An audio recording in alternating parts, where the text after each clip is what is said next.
Yo, people, welcome back to another Watch Along. Big up your damn selves in the building. As always, it's good to be back. It's good to be back. Let me get the chat open and whatnot. Let me get the teams on screen. How's everybody doing today? Let me turn up the volume as well because I know the mic is a little bit low. How's everybody doing today? Let's get the teams on screen because I've got them done. I was waiting on the Leeds team a little bit. They were a little bit slow out the gates today, but hey-ho, we're here regardless now. Don't even ask. It is a really nice day in London. The shades are out. You know what I'm saying? You know what? The shades are out. It's a lovely day. It's sunny. Like, you want to be outside. You don't want to be in the basement really watching Chelsea struggle against Leeds. That's not what you want. That's not what you want. But it's what we do. You know what I mean? It's the sacrifices we make for the greater good because we love the club. And we don't love the starting 11. We don't love the starting 11. Callum is back for the second time. And he's thrown in quite a couple bums for us to watch today. Quite a couple numpties. It's going to be fun. It's going to be interesting. I'll say that because Leeds are going to be on it. Leeds are going to be up for it. We know this. We know the rivalry back from the 70s. They're in their FA Cup semi-final. They're going to absolutely go crazy in their end. And that starting 11's on screen. So there it is. Let's go through it. Sanchez in goal, Gusto, Tosin, Chalobah, Cucurella, Caicedo, Lavia, Enzo, Neto, Garnacho, João Pedro. We're at a point, where we actually don't have enough quality to choose from. Like, we know this anyway because we know what our bench is, but we actually don't have enough quality to choose from. So it's actually quite rare that we're going to like the 11 at this point because Fofana's been awful. Fofana's been awful recently. So any centre-back pairing at this point is not really filling me with any joy, any enthusiasm, any intrigue, any interest. They're all just as bad as each other. But we know Tosin is a special level of bad at times. So he starts. That's always a concern. That's always a worry. But it's easy for us to get angry about Tosin starting. And I agree, I don't want to see him start. But what I am saying is our centre-backs are so appalling, so poor, all of them at this point, that it's all just whatever now, isn't it? Like they've all just been awful. So it's under Liam Rossinha, we were shipping 3 goals a game, basically, on average. And Tosin wasn't playing in most of those games. I'm not trying to stick up for Tosin. I'm just saying it's easy to scapegoat him today in the starting 11. It's easy for me to go after Garnacho. And people are, there's reports Garnacho is difficult to handle, difficult to deal with. I've always said, what he does on the football pitch is more than enough reason for me to not want him at this football club. I don't need to make up any rumours that he may have leaked a team sheet. I don't need to talk about his brother, who we haven't heard of since he came to the club. I don't need to do it because you're just that bad on the pitch. We don't need to do more than that. We don't need to create, storylines and narratives, and we don't need to. You're just not good. So that's enough reason. It's not great, but Palmer's probably not fully fit, so that's why you've got the wing pairing you've got. We know Esteval's injured to the end of the season. We know Gittins is injured, and we know Mudryk is at Uxbridge FC. So you're always going to get that wing pairing, to be honest. So as much as we're not happy with it, it's not a surprise. I think we should be counting our lucky stars that João Pedro's back because we know Liam Delap up front is a big waste of everyone's time. So the fact that João Pedro is back is a great thing. The midfield is the midfield. That is our midfield. Santos has just randomly not been playing as much as he used to, but I don't know what's going on there. And we knew Achampong wasn't going to start, so there's no point pretending like he was. And Fofana's been awful, like genuinely awful. Fofana's been awful. The second goal that we conceded against Brighton, he was as weak and as fragile as you could ever be. And then Hato obviously was poor on the first goal. Callum comes in, new ideas, new starting 11 is what it is. It's Callum. It's Callum, It's Callum. I don't know what to say. It's Callum. Callum says he knows he doesn't have the pro license, the A license, but, it didn't really matter last time. someone needs to remind everyone that we lost to Fulham. I don't understand where this,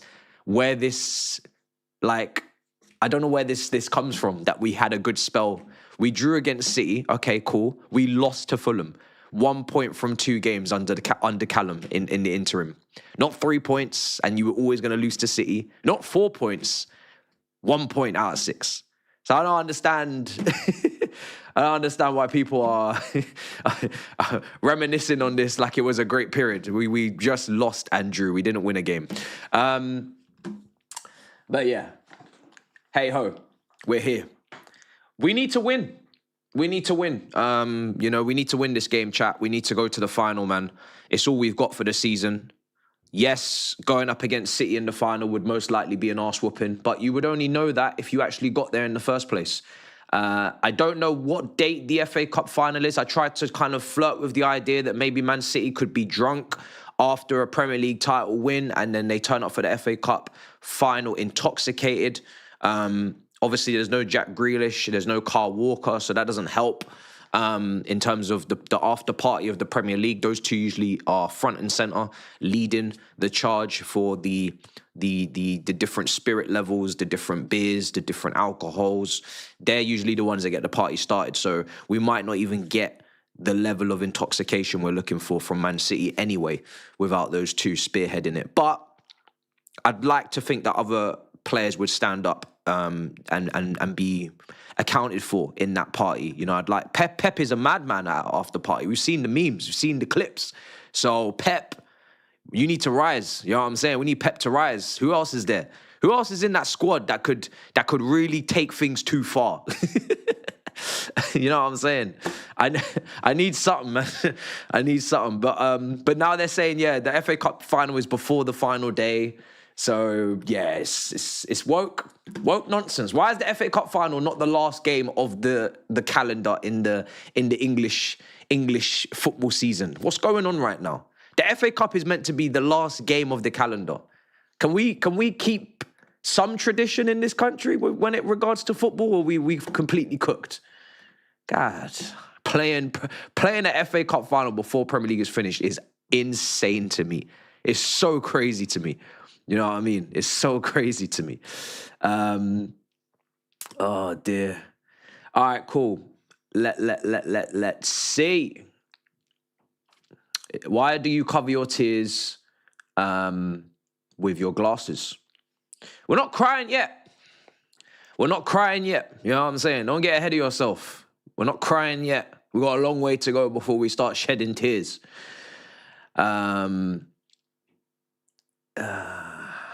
Assad, what have you got to say now? It's always a problem. Watch this, brother. These brothers do extra for average. Oh, okay. Why are you always making everything a race thing, Assad? I've been meaning to pull you up on this for a while. Why is everything a race thing for you? I don't understand. This is football. You're saying, oh, you're gonna live and die by Liam Rossini because he's black. It's ludicrous. It's absolutely ludicrous logic. We just talk about whether you're good enough for the job or you're not, whether you qualified for the job or you're not, whether you're performing in the job or you're not. If I came in here and I had committed some scandal or some crime, let's say I punched someone, some innocent old lady in the streets. You found out about it through various media sources. It comes out on Twitter that I've punched an old lady. I don't expect you, Assad, to come up in here and say, do you know what? He's black, so I got to stick by him because what are we doing here? I expect you to unsubscribe. I expect you to not be watching me going forward because I've committed atrocity. I don't understand what you're talking about. Oh, God. And he's saying, oh, yeah, this guy's like, oh, yeah, they're going to do extra running.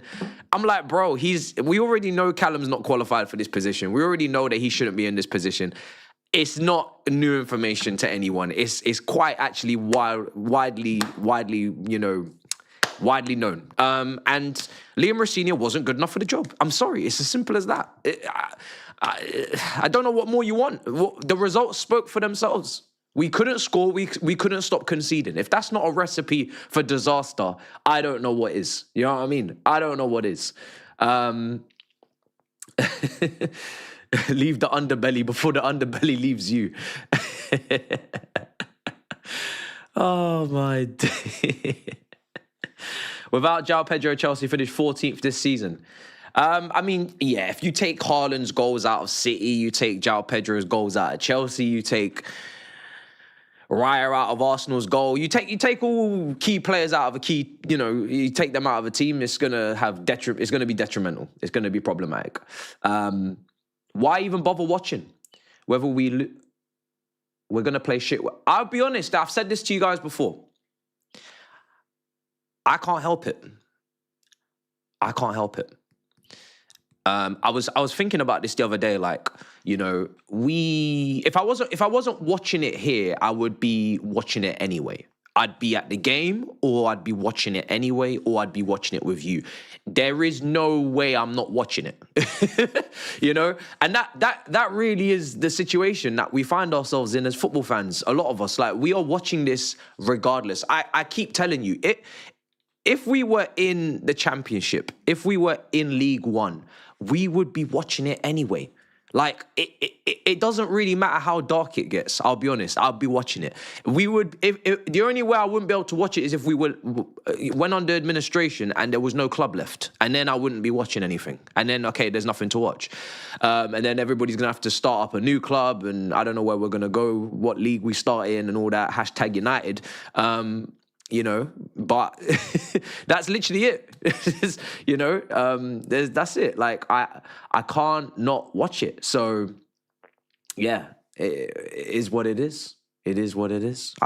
It's an addiction. There's nothing we can do about it. Let's see. Oh, we've got a delinquent chat. I've not even got my side camera ready for delinquents today. I've not even got my side camera ready for dumbasses. What do you think, chat? Do I just remove, or they're calling me dictator Mbappe up in here because I just don't have time for it. This is not Twitter. I don't have time for low IQ individuals just saying stupid things. We just remove you from the premises and just escort you out the building. You keep that shit on Twitter. You know what I mean? Where it's an open pool for bullshit. But here it's like, can't be bothered, bro. Like, why would we succumb to that? Actually, I don't think I've even put down my settings. My fault. I don't think I've put down my settings. That's why we've just got like random strays coming up in here chatting nonsense. That's my bad. That's my bad. That's my bad. That's not even a YouTube thing. That's a me thing. Why have I just randomly got these donkeys just up in here just waffling again? Like, the only time a week you're going to catch me reading what you got to say, and even then it's not going to happen, I'll be honest, because I've started full screening. But when I'm on All You Can Eat Chelsea and the restrictions for your stupidity is looser and the reins are looser, and you're able to go in there, then you'll see me there. But here, nah, we thankfully, we got too many great people. We got too much quality up in this building. We got too much subscribers, God willing, thankfully. We got too much good vibes and good chat and conversation, and we just don't need you. I'll be real. We actually just don't need you here. That's just what it is. You know what I'm saying? So, sorry, but we don't need you here. So it's like, we won't have you here. Do you know what I mean? You're gonna have to go somewhere else, I'll be honest. Or you're just gonna have to just watch. But you're not gonna be typing in here, that's for sure. You're not gonna be typing. My Mbappe. It's my Mbappe settings. Put me in the suit. Predictions.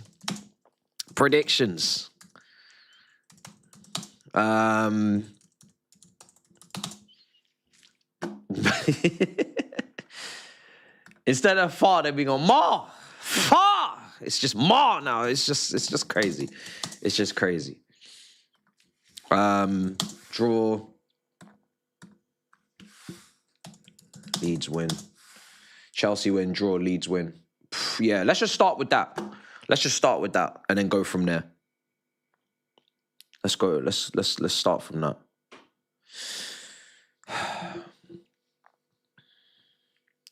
French international playing for Real Madrid, 70 million. Do you know what? Like, for me, it did sound a bit much. But then when you compare to what's... The thing is, when I'm thinking about evaluation for a player, I'm not thinking... And what we need to remember, right? I'm not thinking about, oh, Harry Maguire went for 80, Wesley Fofana went for 80, Mudryk went for 62, et cetera, et cetera. Enzo Fernandez went for 105, Caicedo went for 115. I'm not thinking about that. I'm thinking about what I actually would value at in my head.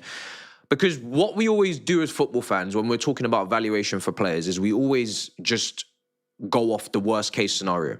Well, a lot of people do. Why don't people mention the bargain that Man City paid for Cherki in relation to the Brennan Johnson transfer or the Alejandro Garnacho transfer or the... Do you see what I'm saying? Why don't people bring up what Bayern Munich paid for Elise from Crystal Palace? Why is it always got to be the worst case scenario, the most extreme price points, the worst negotiating from the most stupidest of clubs that pay extortionate transfers, don't know how to negotiate, don't know how to do their shit properly and correctly? Why are they always held as the barometer for how everybody else should be valued and priced? Why don't you actually go to the clubs that are run properly, run intelligently, know how to negotiate, have good sporting directors? Why not just go off what they're paying? Do you know what I'm saying? So Le Mans, £18 million to Manchester United, another great example. So when people are talking about, oh yeah, let's just go off the worst case, I'm like, nah, you need to balance that with the best case and then find the medium. At least do that. Don't just be coming to me with the worst case and saying, oh yeah, this is what it is. But anyway, I'm conflicted because I hate Leeds. But the thing is with Tchouaméni, right? I loved Tchouaméni at Monaco. And... you know, but the thing is with Tchouaméni is he's not going to help them control games in possession. So you're still going to, as a Man United fan, need someone to sit alongside him and do the kind of running of the game, so to speak.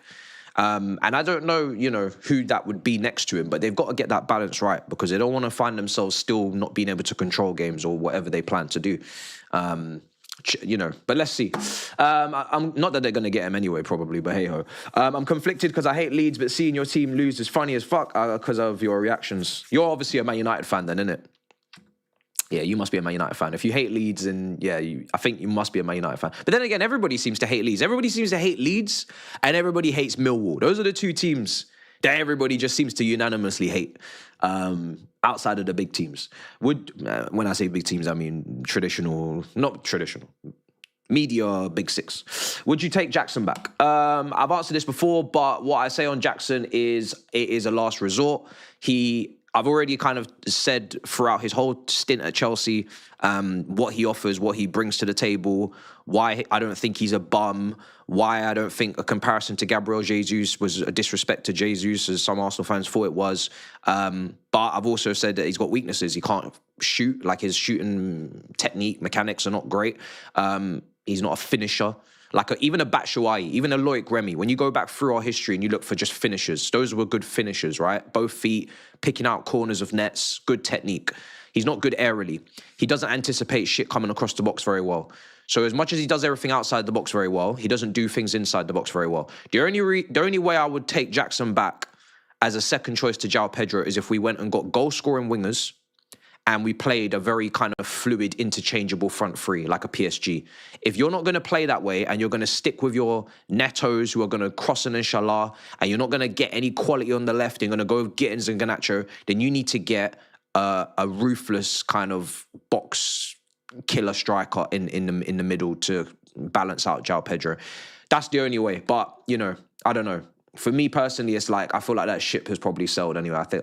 I don't think he's going to end up staying. But because remember, Omega's come in and all this, and Delap. No one said Delap's even leaving. As much as we want Delap to leave, no one at the club said they're selling Delap.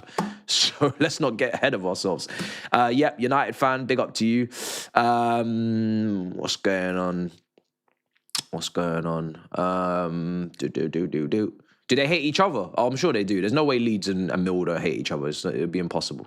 I moved to Texas 20 years ago. Have dealt with racism from white and Mexicans over the years. Imagine training guys for 14 years at your job. No promo. What do you mean? Wait. Oh, yeah. I know where you're from. Yeah. I remember you saying this to me before. I hear it. But how old are you now, bro? 20 years ago. Are you still living there now? I think you are, isn't it? From the last time that I checked. Good news is we have Levi back next season. Who do you think would be a good pair centre-back for him next season? My logic to the Colwill situation is you go and sign 2 centre-backs and you don't anticipate playing Colwill as a starter week in, week out next season. Now, if you don't qualify for Europe, that changes because you're only going to have 1 game a week. So it's a lot easier to kind of incrementally build up his fitness 1 game a week. You're not going to be overplaying him because we're literally not going to be playing that many games. You're not going to play him in the cups, in the early rounds. So it's a lot easier then for him to come back off a massive injury and get into this starting 11. But in my head, when I said this initially, I was assuming we were going to qualify for a Champions League or at worst the Europa League. So we were going to then need to be thinking about starting level centre-backs playing ahead of him whilst he's incrementally building up his minutes. Either or, I would rather we kind of... I mean, the ideal scenario is that you sign 2 centre-backs, one that can play on both sides. That would have been like a Mark Gurhey. Obviously, that ship has sailed. But if you could get a right-sided centre-back that's of a high level, and then you went and signed another centre-back that can play on both sides, obviously that would be the ideal case because then you've got like kind of perfect rotation, perfect harmony, which is basically what City are building. In Vardio, if he comes back from his injury strong, then you've got Mark Gurhey that kind of plays on the left, but Vardio is a starting level centre-back when he's at his best, so he can flip over to the other side, which is Mark Gurhey play on the right. But then you've also got Kuzanov there as well. And then you just got Diaz, who's just been plagued with injuries, backing them all up and playing a handful of minutes if he can stay fit. Stones and Ake will leave. That is kind of like your perfect scenario. You got a bit of youth, you got a bit of experience, you got a couple of injury-prone or injury-stricken players, but they're supplemented with starters anyway, so you don't really miss them. But yeah, long way off all that. And yeah, we need to know so many things before we even talk about transfers at this point. Justifiable anger aside, what do you generally see happen in the summer? How many, yeah, you got to put that aside. How many players we lose, sell? How much can we spend without Europe? I don't know the answer to that second question because I ain't got the finances, the accounts. I ain't got privy to all that, so I don't have a clue. I just know that it's not going to help. I just know that no Champions League football is not going to help our finances. That's just, 1 + 2 is 3. And in the summer, I have no idea. Like, what do I genuinely see happening is exactly what's happened each and every summer since these lot have come in, is they've not every summer. You could take away maybe the Lavia Caicedo summer. That was a serious one. But just those 2, I can't remember the rest of the transfers because we make a hell of a lot of them each year. But, if we were to qualify for no Europe or we were to qualify for Conference League, I can't imagine that is the summer in that weak position that we're in from a status standpoint, from a revenue standpoint, from a financial standpoint, from a World Cup in the summer, distractions, excuses, players, agents standpoint. The competition from every other big club in this country, apart from Tottenham, which were never competition, who are going to be in a better position than us from a stability standpoint, from a European football standpoint. I can't imagine it being a very good summer. Yeah? All those factors involved, I can't imagine it being a very good summer. I can't imagine it being a summer that I'm going to look at and think, oh yeah, we're really serious now. We have no manager. We have a World Cup, which makes it harder to negotiate. We have no money. We have no revenue. We have competition from clubs in better positions. I can't imagine it going very well, but that's just me.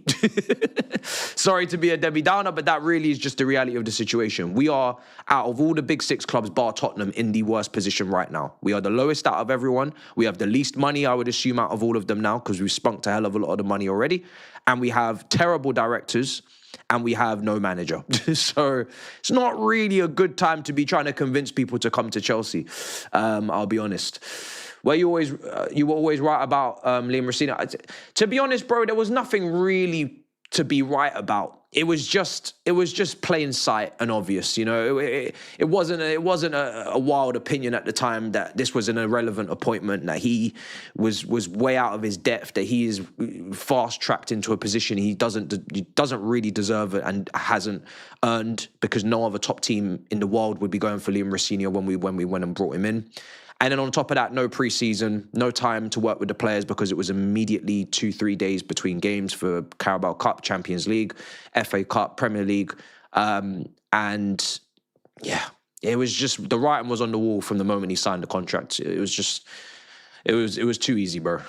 I'll be honest. That was like a tap in. If you're a content creator and you take your opinion somewhat seriously, but not too seriously, that was a tap in. Anybody who said he was going to do well, you really, really, really didn't need to take that gamble.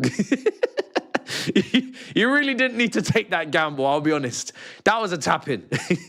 That was a tap-in, you know what I mean? That was an easy opinion to form, I'll be honest. That's one of my easiest ones since I stepped on this platform. And I always respect any manager who wins us trophies, and Maresca won us too. So I was never going to be clamoring for him to leave and get out. And I don't rate our directors, and I don't respect our ownership highly to be out here saying the manager needs to be going, because that's the problem. So that was always my logic. But this guy did take it to another level with the back-to-back 3-0 losses constantly, I can't lie. He gave me an extra level that I didn't think I could go to in terms of managers. Just too many losses, man. How are we going into games like hoping we don't get slapped? Like, what are we? Burnley? Wolves? We're not even saying we want points. We just want a goal scored and don't capitulate and lose 3-0. This is Chelsea Football Club. Like, I'm sorry. We can't be out here stepping into games thinking like that. That is mad. That's mad. You think Brentford fans think like that? Fulham, Bournemouth, Everton, Palace? None of these fan bases go into games thinking we're going to lose today. And not only are we going to lose, we're probably going to get slapped. And we're not going to score. What? Like, that's crazy. We're not doing that. We are not doing that. We're not doing that at all. That's absolutely mad. So yeah. Yeah, nah, not for me. Not for me. All right, cool. So where are we at now? Have I gone through? I feel like I need to go through super chats because I'm all over the place. Dan Potts, Callum is trolling you, Millhouse. Watch these. I read that one out already. Tosin Chalobah sent about pairing Garnacho. Yeah, I mean, it's disgusting. Welcome to the club, Gremlin VIP. Thank you very much, brother. Welcome back. Welcome. Was gonna send a nice message, but saw Tosin in the lineup. I think I've broken my monitor and. Oh man, bro. All of our centre-back pairings are like, if we all right, let's just play devil's advocate. I'm not sticking up for Callum because I really don't care. Like he looks miserable every time I see him. He doesn't project any sort of enthusiasm, any motivation, any energy, anything. I actually don't understand why. No, I do understand. I really don't like him as the interim until the rest of the season. I don't know who the interim necessarily should be. Everybody keeps saying John Terry. I think it's quite obvious why John Terry is not in that position. It was never going to happen. But someone that just, like Callum said it last time, and I feel like we didn't hear him. When the journalists ask you as an interim, are you trying to prove a point? Are you trying to get the job? Regardless of whether or not you think you're going to get it, the only answer, in my opinion, is yes.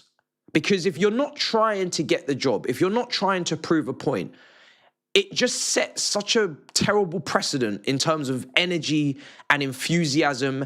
And like, you're going up to players now and it's like, yeah, I'm not, like he said, no, I don't really want the job. It's like, do you think Carrick doesn't want the Man United job? Like, what kind of interim doesn't want the job? Unless it's like a Gus Hiddink where he's like 70 years old. Do you know what I mean? But it's like, you don't want the job. So it's like, okay, that's great, isn't it? You don't you seemingly really enjoy, do you enjoy this position? Like, now we have to start asking deeper questions. Do you want to be the interim? Like, if it was up to you, would you be the interim? Like, do you want to work with these players? Do you look forward to managing matches? Are you excited about trying to get results? Like, I don't understand. What do you not want to do this? Are you being forced against your will? And how does that translate now into team talks, player conversations, one-to-one? Like, I can't get on board with this guy being at the helm for even a short period of time because he looks depressed. He looks depressed. He looks like he doesn't want to be here. Like if he could choose to not be doing this right now, which is a dream case scenario for a lot of interims where you get to be the interim of Chelsea Football Club, he would choose not to do it. So that's great. That's a really good, passionate, enthusiastic, energetic guy to have around the place going into games against Leeds, Tottenham, Liverpool away. It's good. It's really good vibes. Interim is about vibes. If you don't have vibes, you have nothing. And we don't even have vibes, seemingly, with this guy. There's no vibes whatsoever. So I don't understand why he's here. It doesn't make any sense to me. This should be a dream for him. But it doesn't seem like a dream. The guy hasn't got his pro license, his A license. He's way out of his realms. He shouldn't be anywhere near this position. And it doesn't even seem like it's a dream. It doesn't even look like he has a passion for the role. Like, what? Pep has a passion. And he's been doing it all and winning it all for decades. And you don't even seem to have a passion. And you're way out of your league. Like, you shouldn't even be here. This is a dream. He doesn't look like it's a dream for him. So that's a terrible start. You know what I mean? For me, it's just I don't understand how the players are meant to give a shit for someone who looks depressed before the job even starts. I don't understand. What do you think needs to happen next season for investors to pull out and Clearlake are forced to make drastic decisions? Well, unfortunately, everything that needs to happen is the worst case scenario for us following, which is we don't get any form of Europe. And that's where it starts, revenue, because then that will lead into a poor front of shirt sponsor or a lack of, which will probably be a lack of because we never secure any.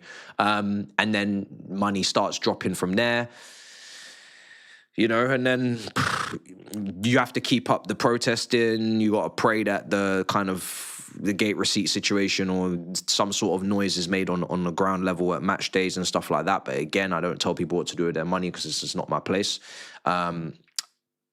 And it's not my money. And then, you snowball effect. You kind of just look at it. But all of those things are terrible for us in terms of our own fan experience. Everything that I've just mentioned is like the worst possible case scenario, because for fans not to attend or for fans to be disgruntled and for seats to be empty next season at the beginning, you're probably appointing a manager that nobody wants, nobody can get behind, nobody's excited by. That's also a terrible thing for fans, again, for our own experience. And then we're obviously probably not getting off to a good start in the league, so that means the momentum and the anger compiles and continues, and then we're not in the top 5, 6, and we're probably mid-table, and that's even worse for us as a fan. So everything has to go very wrong and continue to keep going very wrong, basically, for things to actually get to a place where, maybe they start looking at, their whether or not they want to carry on with this investment. So it's going to be a lot of pain, is what I'm saying. If it's going to be a hell of a lot of pain. Leeds win 47%, 45% Chelsea, 9% draw. I cannot believe that, to be honest. I don't think we've ever done a poll where Chelsea have lost the poll to win, especially against a team like Leeds. Maybe Man City, if it was prime Barcelona, Bayern Munich, PSG. But even PSG, I don't think we had that. But maybe I'm wrong. But yeah, there's a first time for everything, I guess. That's mad. Derry for Garnacho. I don't know, man. I don't know. He's an introvert. He's not usually talking to the press. And given the situation, McFarland doesn't have the answers to questions journalists are asking. I'm not asking him to answer the questions on Liam Rossini, but okay, he's an introvert. He's an introvert. I'm trying to think of the last top manager that was an introvert. I'm not even taking a piss. I'm genuinely trying to think. What the fuck are you gonna... Let me think. Yeah, I know he's been thrown into it. We know why he's in the position. It's all about, you know, kinetic and all that academy crap and all of that. But I'm just trying to think. Is there any top coach that was an introvert? Because even like Carlo Ancelotti, who kind of doesn't necessarily speak in a loud, you know, kind of emotional way, there is still like a don't fuck with me vibe. There is still a like level of authority. The level of intro, because I do agree with you actually on Callum. He does look like an introvert. The level of introvert for Callum is so far the other way. Like it's a level of introvert where it's like, okay, so we're not gonna get maybe big communication. We're not good, but there's no aura. There's certainly no aura there. And there's no like, don't play with me vibe either. And again, do you still have to look depressed? Introverts don't be just looking depressed like he be looking depressed, bro. Like he looks like he genuinely hates his job. Like there's being quiet and still having a level of presence, I think, and having a level of like you can garner respect. Just because you're quiet or you don't shout, it doesn't mean that you can't command a room.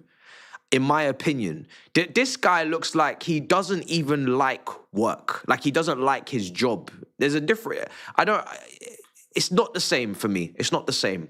But even still, yeah, I don't think there's many. I don't think there's many top managers or coaches at top clubs, big clubs that are introverted. It's not a very introverted position being a manager, I don't think.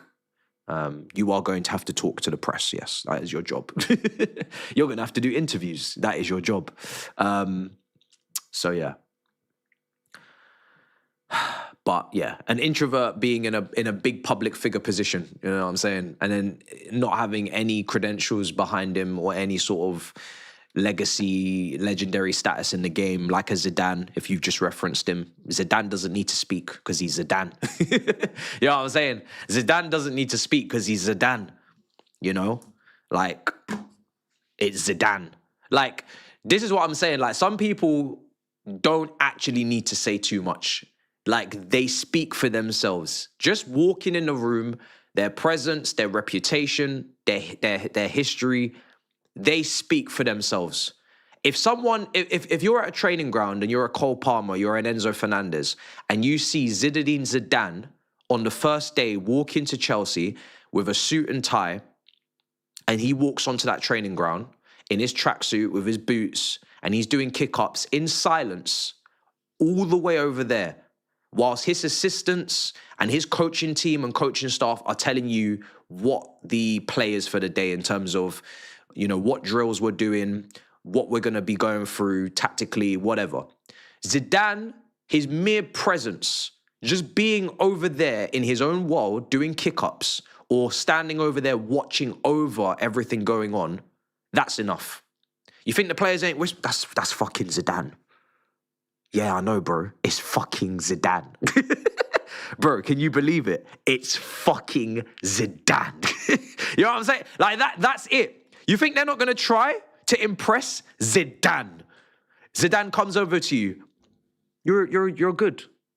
Doesn't need to say you're a baller. Doesn't need to say you're world-class Pedro Neto. Doesn't need to overextend. Just says, you're good. Oh my God. Zidane said I'm good. Yo, Zidane said I'm good. Yo, Zidane said I made a good pass today. It's fucking Zidane. So when I heard Liam Rossini overcompensating, Pedro Neto's world-class, Caicedo's world-class, everybody's world-class. When you do that, that's when I can tell partly you're already out of your depth, because you're having to overcompensate so much to a point where it's almost like lunacy in some regards with Pedro Neto. It's lunacy because you're trying to get them on your side because you don't have them on your side. You don't have them on your side. If you've got them on your side, before you even step in the door at Chelsea, you should have them on your side. Because your reputation, your managerial credentials, your trophies won, the players that have worked under you that will go through the grapevines on WhatsApp group chats and say, nah, he's fucking sick at his job. Or your playing career, at worst case, your playing career should speak for itself. If none of those things speak for themselves, you shouldn't be at this football club. That's it. So when I went on Sky Sports, and yeah, I went for some crazy shouts, right? But the reason why I did that is because I don't want to get into a conversation about Areola. I don't want to get into a conversation about Glasner. I don't want to get into a conversation about Eddie Howe. I don't want to get into a conversation about anybody in this Premier League at that level coming into this football club, because it's not enough for the dire situation that we're in. Shit sporting directors, shit recruitment, no footballing intelligence in the building, football isn't prioritised, coaching staff nepotism, players don't respect the manager, players ain't disciplined, lineups are getting leaked, red cards. I could go on and on and on. We will only rectify this shit in the short term with a name that sounds ridiculous. A name that is way beyond our reach. And the only way you can get those names is to pay and to manipulate and confuse and tell lies, because they won't come here. But that is what we actually need. We need someone who's going to step in here and immediate buy-in from the supporters, immediate buy-in from the players, immediate credentials, immediate. No Marco Silvas, no, I'm not interested. So that's why I didn't bring none of those names.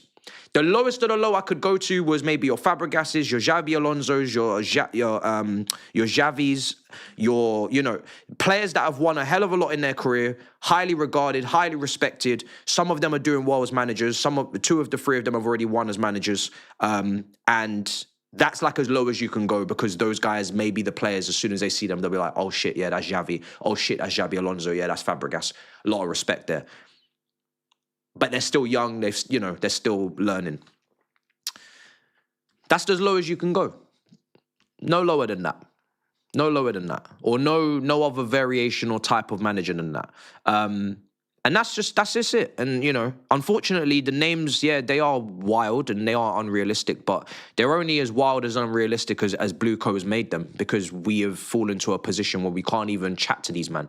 When Chelsea used to knock on your door as a manager, you used to actually, your head was on a swivel. Like, your head would actually be on a swivel. You'd be like, oh, okay. I mean, I had plans, and I said I wouldn't do this, and I said I wouldn't do that, but you know what? It's Chelsea. So we're going to have at least a conversation about it. You know what I mean? That's what we used to be. That's what we used to be. Oh, he said he would never do this. Yeah, but it's Chelsea. Oh, but he said he would never manage here. Yeah, but it's Chelsea. Now, it don't mean nothing. Now it don't mean nothing. Now it's just Chelsea. Do you know what I mean? So, but that's what we need. We need someone that's going to come in here and they're not going to stand for anything that this ownership are going to tell them. They're going to tell the ownership what needs to be done, and the ownership are going to listen or they're going to leave. And that's it. Footballing people need to start making decisions, and that's it. Nobody else. Bring in your own coaching staff. Get all of these kinetic nepotism babies out of here. I don't want to see no Callum McFarland on the bench next season. I don't want to see none of these guys sitting on the bench next season under no manager, etc., etc. Get in your own sporting director that you've worked with before. If you're a Nagelsmann, get in your own sporting director that you've worked with before. Get this Winstanley, get this Lawrence Stewart, get all these guys out of here. That's what it needs to be. That's what it needs to be. Every single one of those guys, they're going to have a certain reputation they want to keep intact. They're not going to come in here for a payday. They're not going to come in here for an opportunity. They're not going to come in here for their CV. They're going to come in here because they actually have got their own level of self-respect and they want to actually do a certain level of a job. And that's it, chat. That's what it is.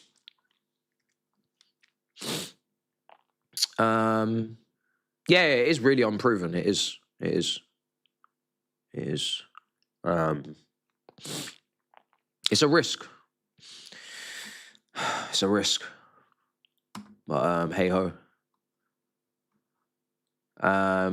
He's an embodiment of the meme. Nothing to smile about in life. I don't even know the context behind that. Sorry. He always looks like oh, sorry. Yeah, that is Callum. Yeah, Callum. He always looks like he's just finished crying. Matt, would you take FA Cup loss if it meant Blueco pack up and leave? Let me tell you something. Someone asked me a similar question. They said, would you take Tottenham staying up if it meant Blueco could leave? Would you take Arsenal winning the league if it meant Blueco could leave? Let me tell you this. I would sell my left nutsack if it meant Blueco could leave. You hear me? I would sell a kidney if it meant Blueco could leave. Yeah? That's what I would do. Don't ask me about one season of Tottenham staying up, Arsenal winning a league one season. We're talking about people that are about to ruin a decade plus of my club. 10 years plus at my club. 10 years of clownery, 10 years of stupid decisions, 10 years of taking this club to levels that we've never seen in our lifetime. 10 years of nepotism, 10 years of 10 years of 10 years. I will take very much short-term pain for long-term gain. Yes. Yes. Yes. I will take the short-term pain for long-term gain. Yes. This ownership, them leaving, this is more than a trophy. Absolutely. This is more than a trophy. FA Cup, you know how much I love my cups? You know how much I want to win the FA Cup? But I'm telling you right now, one FA Cup is not worth these guys staying in for another 5, 6, 7 years. The amount of damage that they're prepared to do, I will kiss that FA Cup goodbye. You know what I'm saying? I will kiss that FA Cup goodbye. Trust me. Willingly. Willingly. I'll take that deal every day of the week. You know? Would I prefer to qualify for the Champions League or they sell? Again, easy answer. Every answer leads to them selling, I'll be honest. The only answer where I would probably struggle is if it was about relegation. Because you as a football fan, you actually can't take that risk for relegation. If you get relegated, you actually are so... You need to reflect about your entire life because you may never come back up. You may never come back up and you may not come back up for 10, 20 years. Like that literally is life-changing. Quite literally life-changing. Like you are now in a whole different division, whole different away days, whole different ticketing queues and Papa John sends trophies and bro, it's a whole different life you're living. So you gotta think about it. It's a whole different life. But the odd trophy here and there is not that deep. But relegation is mad, I can't lie. So if Tottenham do get relegated, it is a whole different ball game, bro. Championship promotion is harder than winning the Prem. Bro, championship promotion, I'm telling you, it ain't no joke down there. Look how long Coventry have been away. Look how long Coventry have actually been away. It's crazy, you know? They've been away for a hell of a long time. So... And I was having this. I was kind of pooping on the parade yesterday because Tobes was so happy that they finally won a game and stuff, and I was just like, I was a party pooper, and I came in and I said it for what it is. I came in and said, big up to everyone in the building, by the way, 3,800 of you in there, I didn't even clock. I came in and said, you do realize one extra game week has gone by. And you're the same points away from West Ham and Forest than you were at the start of the weekend. You do realise that you just got 2 massive injuries, potentially, to Solanke and Simmons, therefore hampering your lineup and attack for the game against Villa, etc. So as much as Tottenham fans and players at the end were so happy and so celebratory and everything. Oh my God, we won our first game in 2026. I'm sorry to piss on your party, but you entered the game week in better circumstances than you left it. It's just facts. You have one less game week to get out of that position that you're in. You have 2 more injuries and you played the worst team in the league and still struggled. That's it. That's it. That's all that happened. That's That's all that actually happened. Nothing changes. Actually, things do change. So we can't even say nothing changes. You've got 2 less options in attack. And we know how bad your attack is. You know what I mean? We got Moani guaranteed to start now. Tell guaranteed to start. No 10, apart from Maddison on the bench, who's not really available. He's just there for a little bit of, happy-go-lucky feeling. And Richarlison guaranteed to start up front. It's dark. And if Richarlison doesn't play well or you need another option off the bench, who is the striker to call upon? Solanke's super injury prone, so it's no surprise. But, it's dark. You played the worst team in the league. You just about got over the line. West Ham played the same Wolves 2 weeks ago, 3 weeks ago, beat them 4-0 at home. I'm telling you, it got darker. You won your first game and it still got darker. So I'm sorry. People will say, do you think that changes things? I said, yeah, it does. I'm more confident. I'm more confident than I was before the game because it was Wolves. It was Wolves and you still were struggling. Wolves could have won. Wolves had chances. And you got 2 injuries. And West Ham won. And Forest battered who they needed to batter. So, yeah, it's not looking good, bruv. It's not looking good. Spurs are not irrelevant, Z. Spurs are actually one of the most relevant teams in the league right now. Because they could be doing something historic and unprecedented that we ain't seen. So, yeah, they're very relevant. They're more relevant than, talking about Man United right now. Man United are not really relevant to talk about. You know what I mean? Man United are just whatever, man. Your season's kind of just boring. Very boring season, Z. But, yeah, it was a big goal, though. Imagine if they didn't get it. You know what I mean? Imagine if they didn't get that goal. It would have been mad. Right, players are walking out. Coverage is about to start. And we are 3 minutes away from kickoff. Let me see.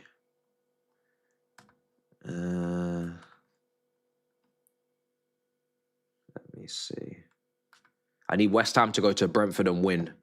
And Aston Villa to beat Tottenham at home. I don't think it's actually too much to ask for, I don't think it's that crazy what I'm asking for. It's quite normal, quite realistic. Shout. Or even West Ham got a point and Tottenham lost. As long as Tottenham lose, they're running out of game weeks, chat. That's all it is. They're running out of game weeks. I don't think these men realise how little games there are left. And they have to travel to Villa Park, Stamford Bridge, and West Ham are at home to Leeds on the final day, who are already safe. Boy, I'm licking my lips. I can't lie. It's tantalising. It's absolutely tantalising, chat. All right. I mean, yeah, the starting 11 is the starting 11, but to be fair, after that 3-0 performance against Brighton, if it was an unchanged team, that would probably also send out the wrong message, because that performance was so disgraceful on Tuesday. He had to make some changes. João Pedro was an automatic change, and then the defending in that game was so atrocious that you do kind of have to make changes. Even though we don't like the changes. I mean, Chalobah coming in is fine. Tosin is a bit over the top, maybe, but Hato probably better off. But do you know what? Calvert-Lewin in the air against Hato and Fofana. We be getting dominated. You guys know it.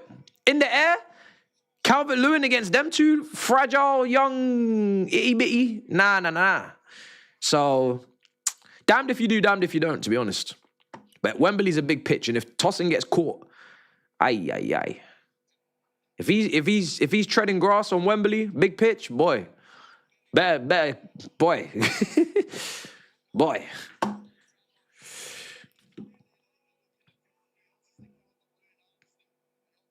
Fuck. Leeds are unbeaten in what, 6 games? Something like that, guys. 1 at Old Trafford, drew against Bournemouth. Let me check. Beat Wolves, beat West Ham in the FA Cup, drew against Brentford, drew against Palace, beat Norwich. Yeah, they've not lost since the 3rd of March, home to Sunderland. That's the last time Leeds lost a game, was at home to Sunderland, 3rd of March. That's not too far away from the last time we scored. To be fair. It's not too dissimilar.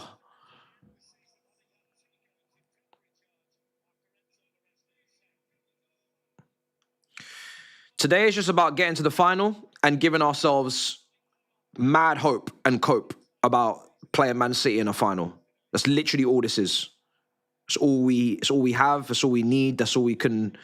And also it does, if you actually somehow manage to win a trophy, it does give you Europa League football, FA Cup, so not Conference League.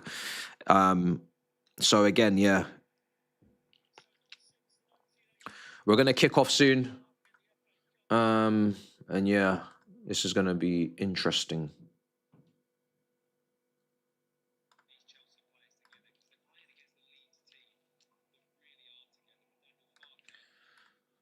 It's going to be very... Even a win today is a whooping tomorrow. That is so true. It's so true.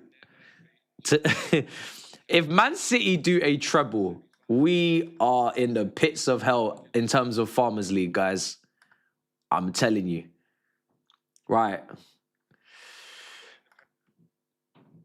We're about to kick off now. Let me just set this timer. Time is on screen.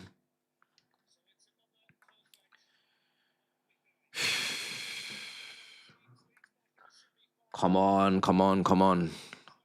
There's nothing better than seeing your club at Wembley, though, I'll be honest. I do think I'm going to go through the super chat. Don't worry, it's all saved. I do think that, I do think personally Wembley semi-finals are a little bit, obviously it's for money and whatnot, but I do think it kind of ruins the final and the occasion of getting to Wembley, getting to a final.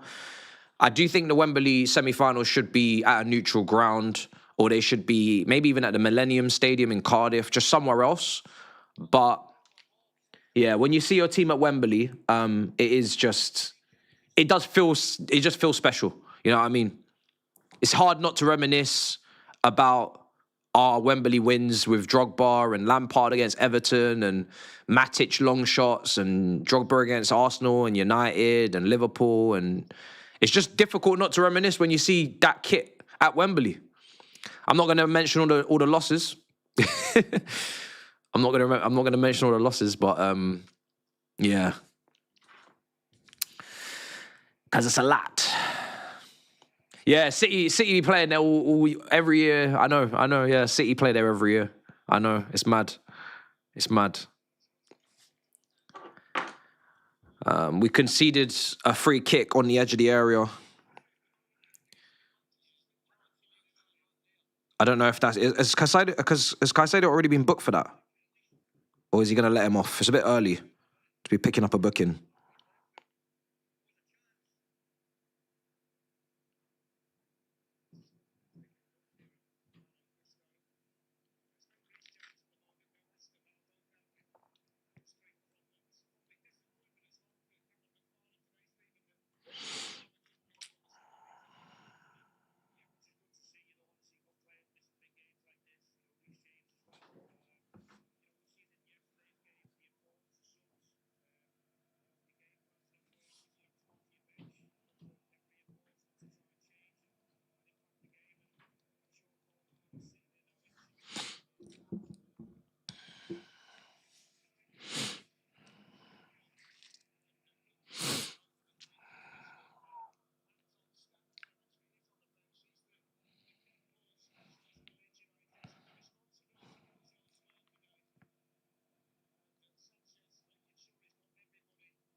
Free kick on the edge of the area.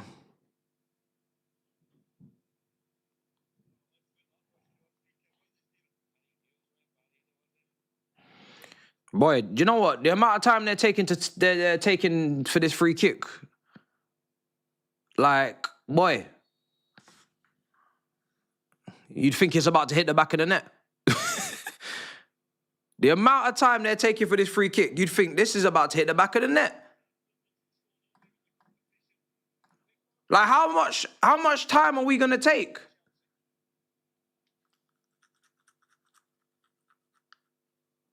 Oh, my heavens. Oh, my heavens. Wow. Wow. My golly gosh. My golly gosh. Boy. Yeah, that was a rough one. That was a rough one. That was a rough free kick, I can't lie. That was shambolic. We take it.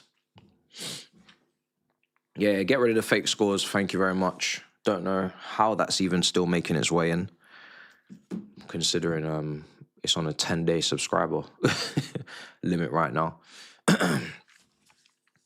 That free kick was in a really good position as well. In a really, really good position. Quite surprised the technique was that poor. Is that going to be... So, yeah, obviously Garnacho will play off the left, Neto on the right. It's not good. It's not a good wing pairing at all. It's a shocking one at that. Let's see what they can do today. But really, my hopes and dreams lie with João Pedro in that attack today. He's literally the only attacker on the pitch that can do something of any quality, of any note. So we need to get the ball into him. And we need to get the ball into him in positions where he can actually hurt Leeds. There's no point João Pedro getting a million gazillion touches today in the 10, facing back to play with linking up with Enzo Fernandez, but not getting off any shots in this match. We need him to get shots off. That was a really good long kick by Sanchez. Enzo, it's great play from João Pedro straight off that long kick just to win that header into space. I'm guessing we're going to be a bit more direct today. We can't really...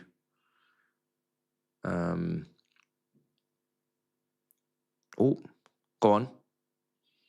Enzo, Garnacho, left side, cutting in. Oh boy, that was cheap.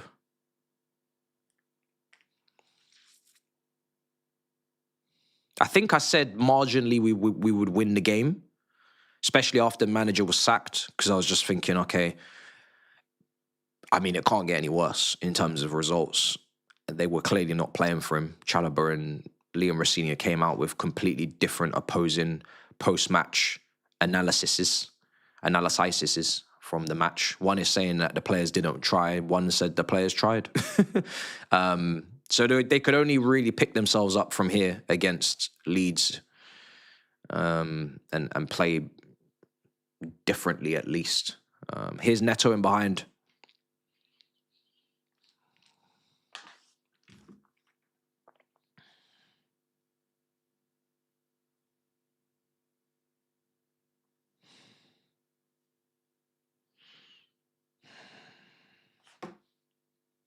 All I want is a goal. Let's see if we can score a goal today. That's where this all starts for me.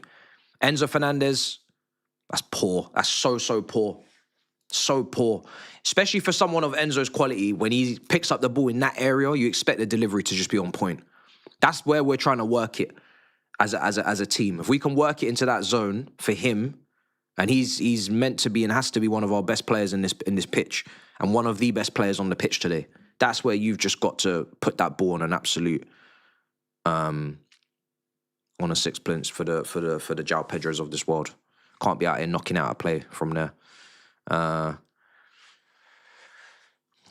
think Tosin's playing to deal with the aerial threat of Calvert-Lewin. To answer your question, that's what I think he's on the pitch for. Obviously, we know he has an incredible amount of weaknesses. Outside of that one specific job that he's going to be on. But unfortunately, every centre-back at this point has a whole heap of weaknesses, so... Yeah. When you're shipping 3-0s consecutively, I don't think we can really go too mad about the centre-backs being changed, even though we know these centre-backs are error-prone. They've all been awful, you know? They've all been awful. Like, something's got to give. Can't just keep losing 3-0 with Hato and Fofana every time and saying, yeah, we're just going to keep the same defence. Do you know what I mean? Meritocracy. Call it that, you know, if you want.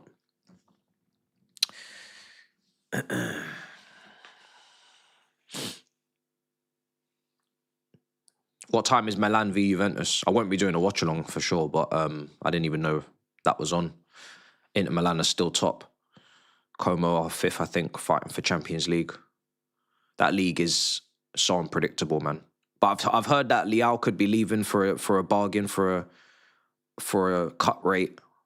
There's not many left wingers off the top of my head that are going to be available. We've kind of missed out on quite a lot in the recent years with how technically like poor our attack is from a wide player standpoint. I'm definitely taking Leao right now. In the position we're in, I don't think we can get picky. We just have to pray that whatever drop-off he's had, just from a technical level, he would have the motivation to get back to his highest level, which is a Serie A winning left winger and a leader in that attack.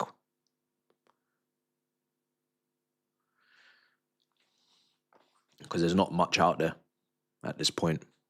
At least we know he has a first touch and he can dribble. Oh, and he can score goals. Yeah, with the sunglasses, it's really just about protecting my eyes from the potential performance. Do you know what I mean? It's dark. Quite literally, it's dark. Yeah, our wingers are so rubbish, exactly. And we're not going to be in a position to be, you know, bringing in the best of the best. If you could get Leao at a cut price where his valuation is probably as low as it's ever been because of whatever circumstances are going on at Milan, that is a calculated risk, so to speak. But at least it's a risk opportunity worth taking because the upside is so high with him. Whereas with Garnacho, that opportunity was not really there, in my opinion. That was just craziness. You got to be careful. Go on. João Pedro, nice little flick over the head of the defender. Lovely play from João Pedro. Cucurella, left side. Garnacho. Really good play from João Pedro. That's a position where if Delap gets the ball, we lose possession and Leeds have it back. And it's those really fine moments that separate players that are good enough to play for this football club and players that are not. And that first touch from Garnacho is a great example because that was a great ball over the top and it's not easy, but you're playing for one of the biggest clubs in the world. You got to bring that down. It's a great run, but that first touch has to be better. And if you're trusting your ability, you take that down with your left foot, not your right foot. It's coming across your body. Take it down with your left foot. Switch it onto your right foot. You could get a shot off. You could cut it back for a goal. These are fine margins. João Pedro there kicks it over the defender. We retain possession. We create an opportunity. Delap, no chance. The boy is going to lose the ball, lose touch. Leeds get it back. Incrementally, all these little 50-50 moments where talented players find a solution and other players that are not so talented lose the ball, incrementally over the match, these all add up to losses and wins. Simple as that. Just saw it in the space of 60 seconds.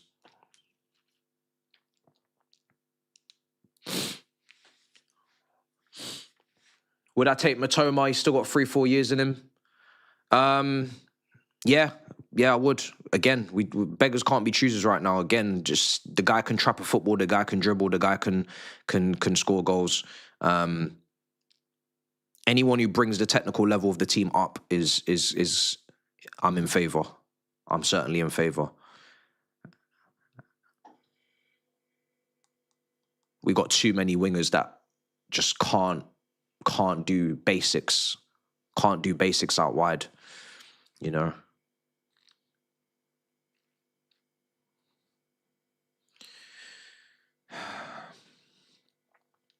Here's Enzo Fernandez. Here's Garnacho.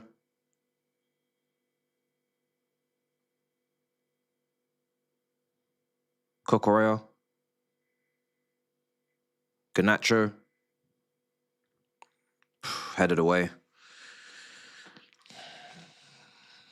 Caicedo, they're asking him to shoot the crowd, but he's not going to. Neto.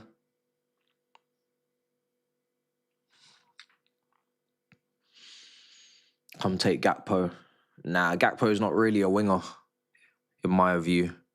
Again, it all depends on what system we're playing, who the manager is, all these things, but I need my wingers to be able to go 1v1 with their fullback. I think that should be mandatory. In my opinion, you're not a winger if you can't go 1v1 with your fullback. If you can't even go 1v1 with your fullback, you're actually not a winger. You should be called something else. Oh, they're in behind. They're in behind. They're in behind. Oh, what a save.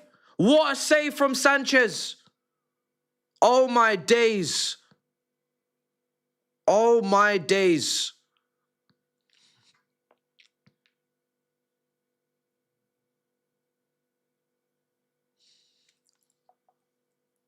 Oh, my days.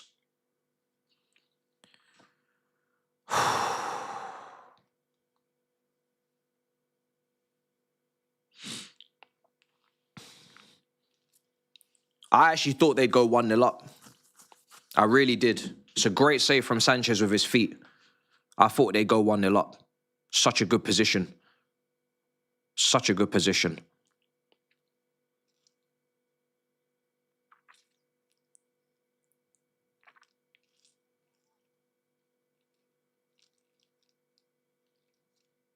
Ball in. Headed away. Sanchez claims.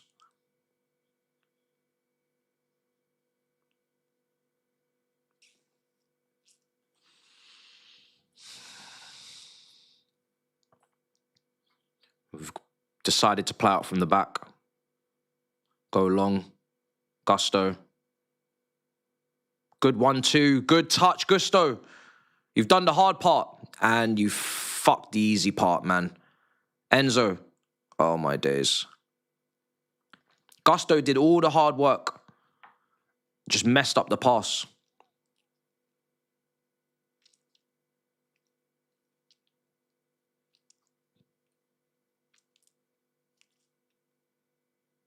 Did the hard part, man.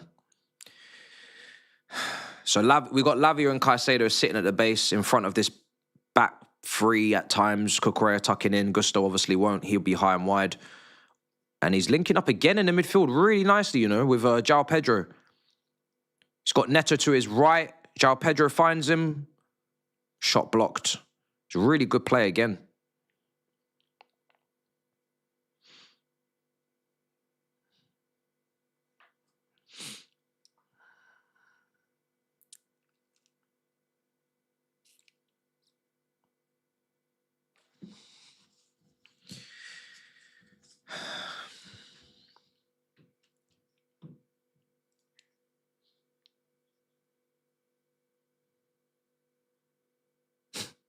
They're just referencing the 1970 FA Cup final right now between these two teams.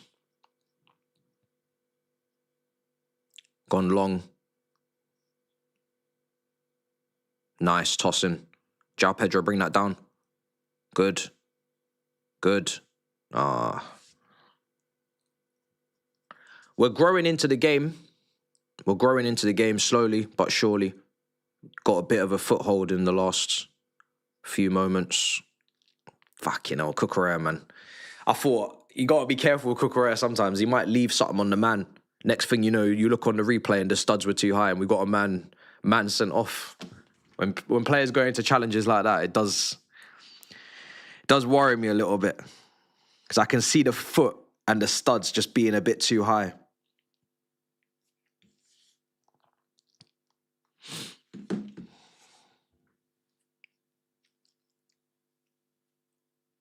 Long throw.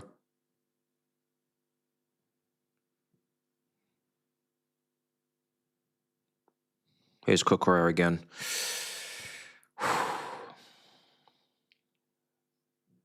Growing into the game. We're not at home, bruv. We're at Wembley. What are you talking about? We're at home.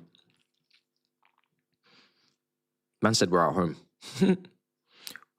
We're in our capital city. Yeah, we're in London and they travel further than us, but we certainly ain't at home. It's 50-50 split on the fan bases. Neto, corner.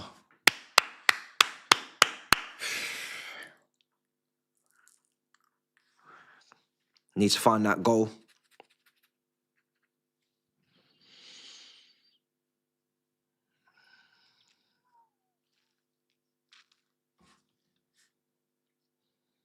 I got to say, I've been loving Thiago Silva at Porto. He's replaced Pepe perfectly as the leader, veteran of our backline. Chelsea should have kept him. Still better than all Chelsea defenders.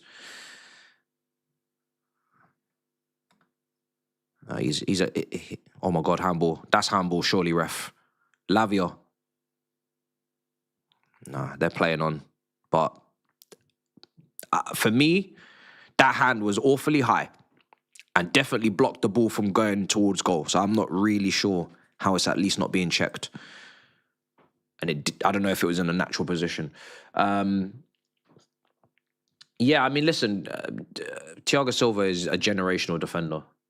And he never really relied on his pace when he was at Chelsea anyway, because that was already at the latter part of his career. So it's all IQ, positioning, technical ability, everything. All of those are the things that he's relying on. So he's aging like fine wine. You know what I mean? Unbelievable generational defender. One of the best. One of the very best. You think any of these players know about the 1970 against Leeds? Probably not. Probably not. But they shouldn't know necessarily, a lot of them, especially the South American players. You know, I'm not expecting them to be historians. However, as long as someone tells them and adds that, you know, information into them so they know what the type of game they are going into is about, then that's fine. Because they certainly didn't know at Ellen Road. They got absolutely battered in the first 5-10 minutes. We were already losing because they just maybe thought it was just a normal away day. I don't know. You know, it's hard to quantify for what is the reason as to why we concede so early in a game like that. We could be waffling. It could have nothing to do with that, and it could just be to do with something else. But I don't know. It doesn't hurt to know. Oh, off the post! Oh my days! Oh my days! Oh. Oh my days. Oh my days, man.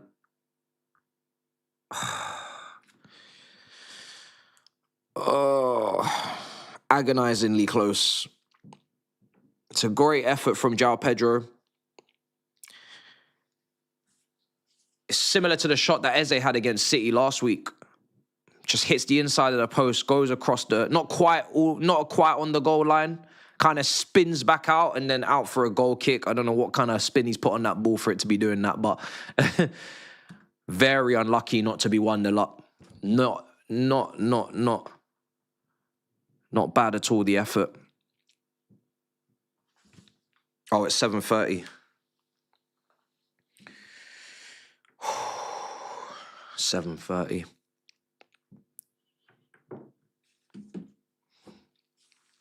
I'm liking the variety again from Sanchez going long.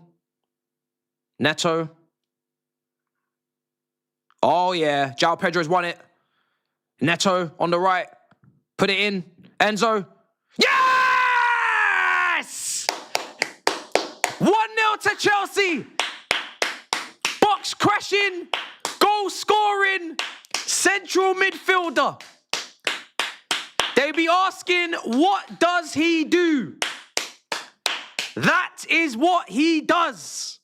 His second goal under Callum McFarland. You know what I'm saying? It's a fantastic header.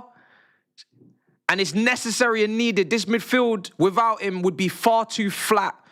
Because Santos hasn't brought his goal-scoring ability from Strasbourg at all. The midfield would be so flat if he didn't have his goal-scoring instincts. Look at the willingness to get into the box, get into the right position and just slightly bring himself back for the cross. Better movement than most strikers in this club. for the last 2 or 3 seasons.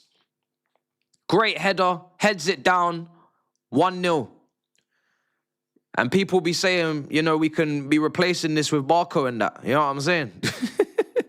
And what does he do? Bruv, he does quite a bit. Does quite a few things. Primary passer, primary goal scorer from midfield. Primary assister. 1-0 to Chelsea. Needed.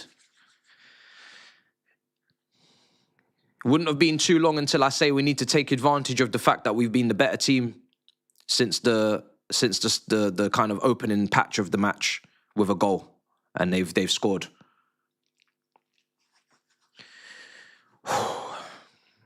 And finally, a situation where Pedro Neto does actually put some fair... ball's gone out of play. Gusto technically is such a funny guy. He's so hit and miss. He's so hit and miss, but because he's a backup right back, I don't really mind it. But I can't lie, it's very hit and miss. You can't sell your best players. And I keep saying, and if Enzo goes, he's going to a top team. He's linked with City, Real Madrid rumours. People keep laughing. Like I was joking. And I said this when he was out of form even.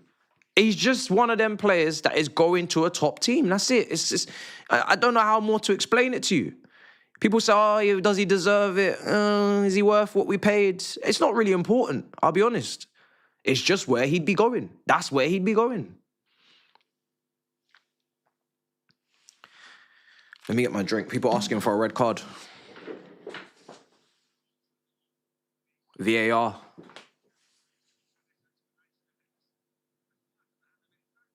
On the hair pull. Yeah, but these man pick and choose when the hair pull is acceptable and when it's not. Right? That one there, I'm not expecting a red card. He's barely got him. If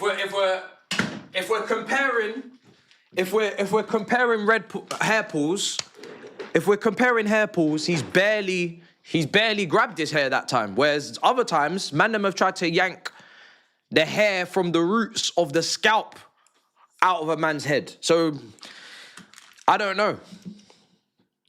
Why am I wearing sunglasses? I don't know, to be honest. I was wearing them at the start. But it's a lovely day in London, so I'm just replicating that. I'll be going to hopefully sit in the sun after this. Hopefully it's a win. And I do be enjoying.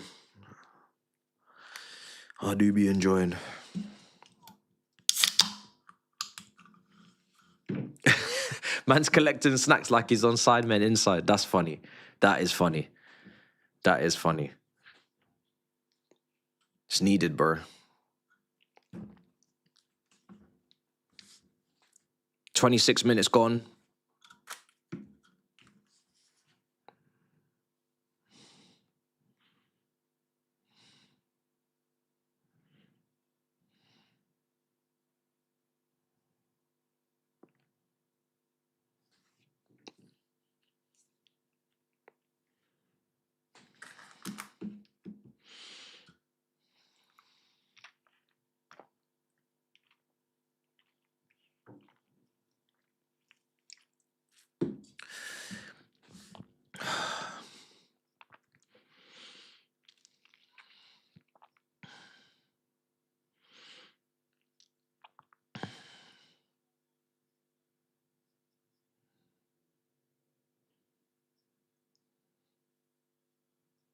Going down the left.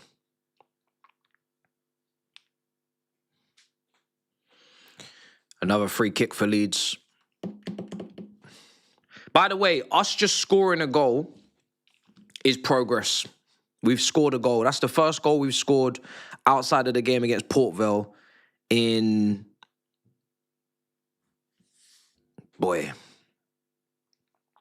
since Villa Park.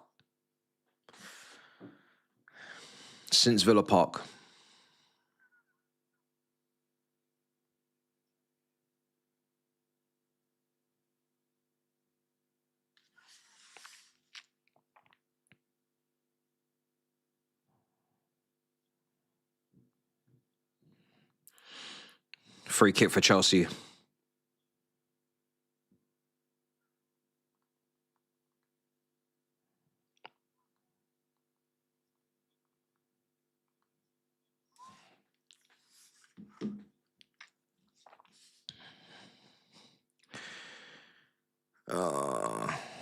Champions League. Who's playing? Yeah, we're gonna do watch-alongs for both.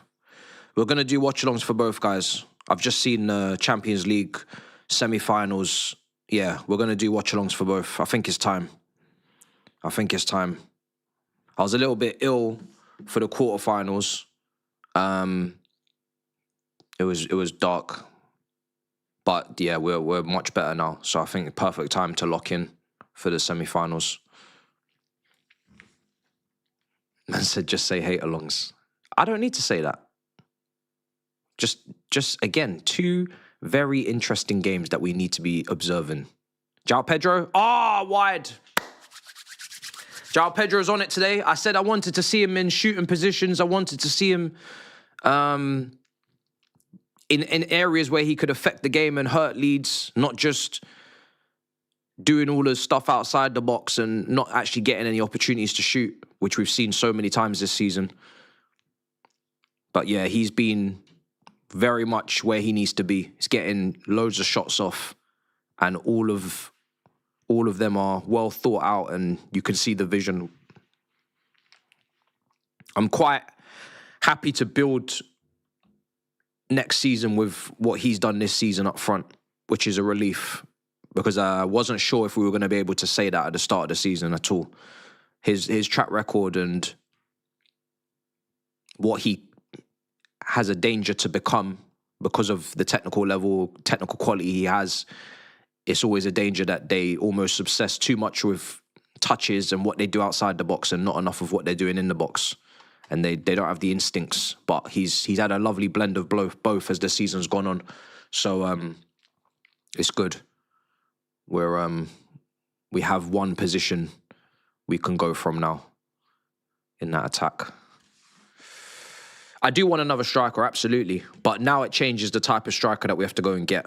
You know, if João Pedro had flopped this season, or he had just shown that he literally can't play up front, then we would have had a big problem. Because then we would have had to go again for a massive name, marquee striker. But we don't have to do that now. So that's a relief. Because we've got a lot of other things we need to fix. We don't need any more. But yeah, we do need another striker, because I can't watch Delap again next year. He's actually just too below the level. And if you've only paid 30 million for him, then it wouldn't be hard getting your money back. Whereas if you keep prolonging with it, then you're going to end up potentially never getting anywhere near the money back if it just gets worse and worse. But I think he is a player of his age and what he's about. He just doesn't suit a top team right now, and he certainly doesn't need bench minutes to develop. He needs to be starting somewhere.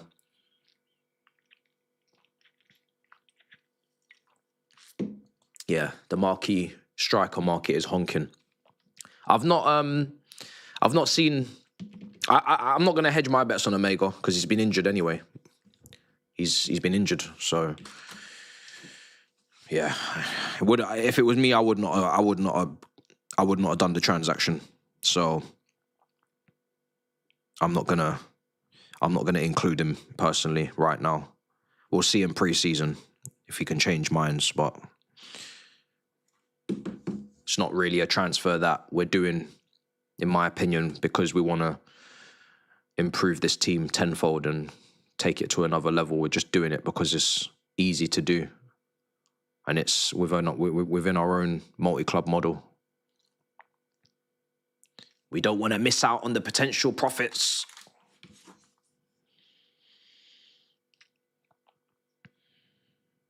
That was close yesterday as well with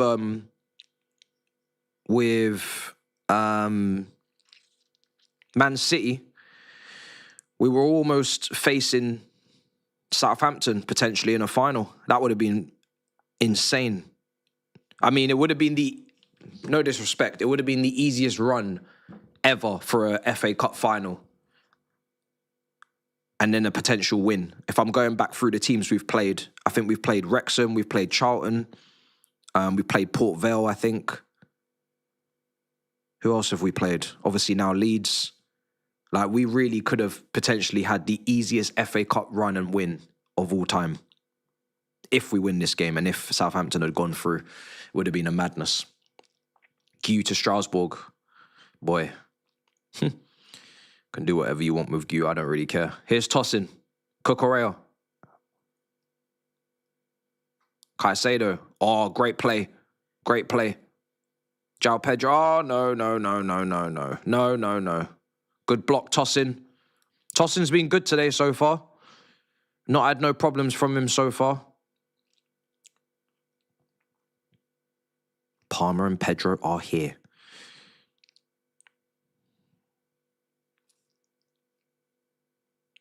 What was our run? Charlton, Hull City, Wrexham. Yeah, Hull City. That was the one I missed. That's crazy. That's our run. Charlton, Hull City, Wrexham, Port Vale and Leeds. That's crazy.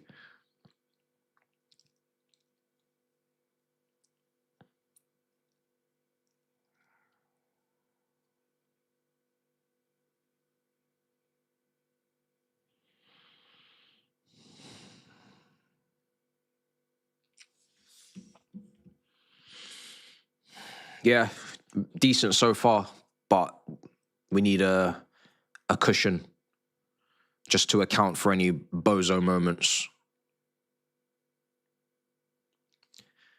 I think it was Flex, he was jokingly asking me if there's anything that Callum McFarland could do for me to want him to get the permanent job. And the answer was no, categorically no. I genuinely believe even if he won all of his games until the end of the season, I'd still want someone else in charge. So yeah, I just want to put that out there now, just before people start getting ahead of themselves and asking. There's nothing he could do, genuinely. There's genuinely nothing he could do. Here's Garnacho. Oh, Garnacho. That was a really good ball across. That was a really good ball across.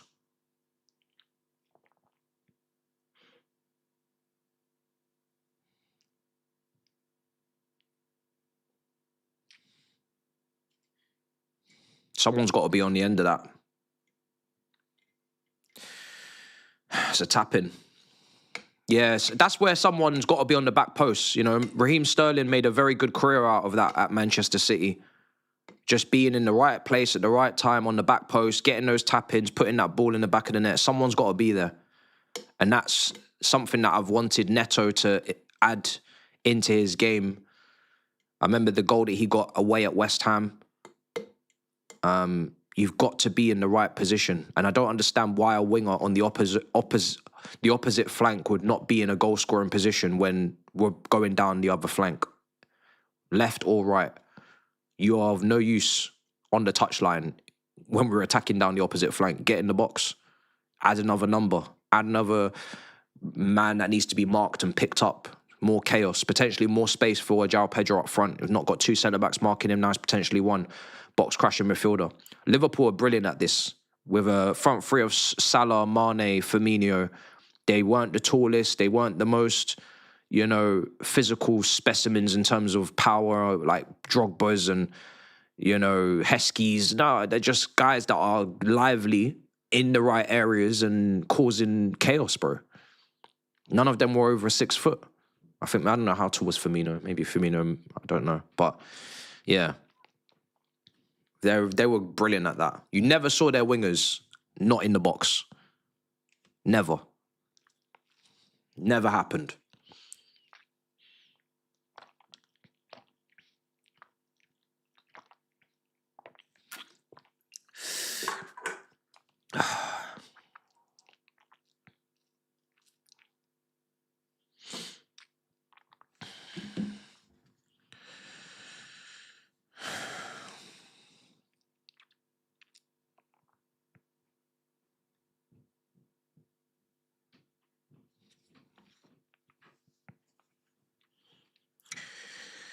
Oh, my back. Did some power washing yesterday. When the sun's out, I swear, London is a whole new city, bro. It's a whole new city.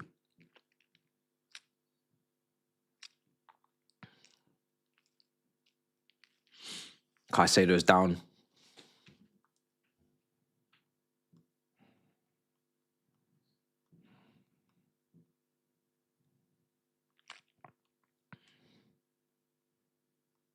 Big up the chat. This is it. Half-time, not too far away.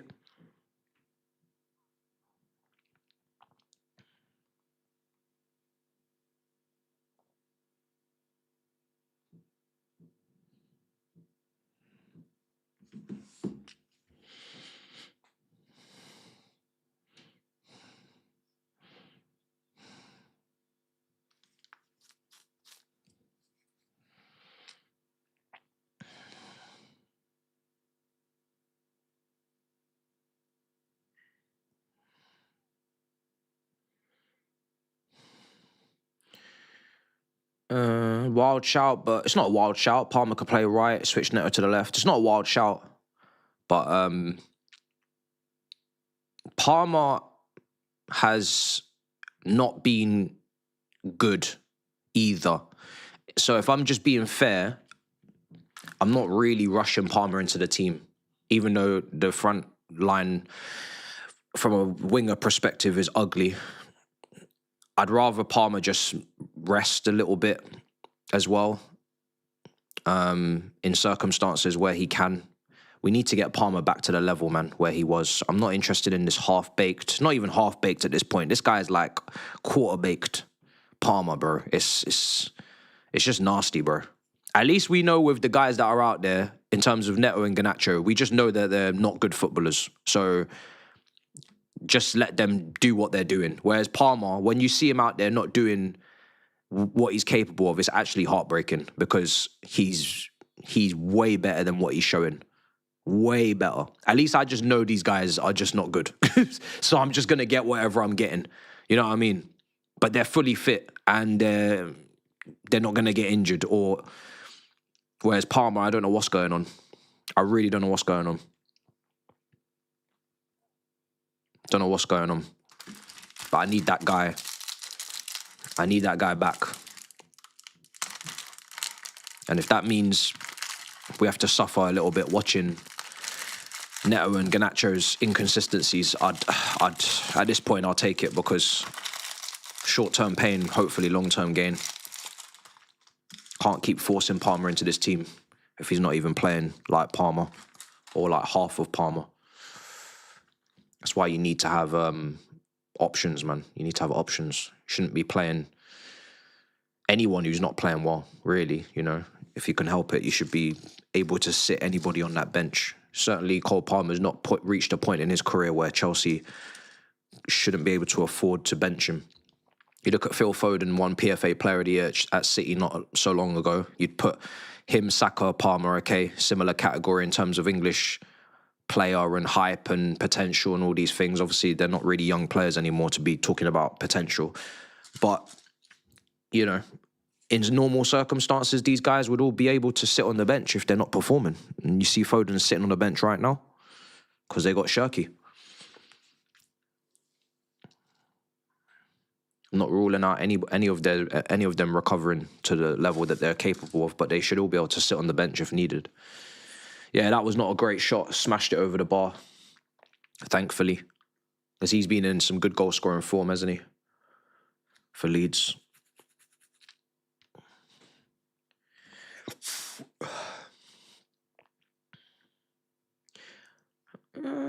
Disrespect Salah gets, but guys like Palmer, yeah, but Salah and Palmer, they're not. No one's putting them at the same table, bro. No one's putting Salah at the table with Saka, Foden, or Palmer. That's a whole different conversation, bro. People put Salah in the conversation with Henry, and yeah, all-time 11s, and so like and Hazard, like, so that's what he's judged on. He's judged on comparisons with some of the best players and some of the best wide players we've ever seen in this country, you know? So that's the expectations that he has to kind of meet and he's compared to. He's not compared to to the guys that we just mentioned. So of course people get onto him because he's in that realm. That's the conversation people put him in. So the scrutiny's gonna be high. That's how I would look at it.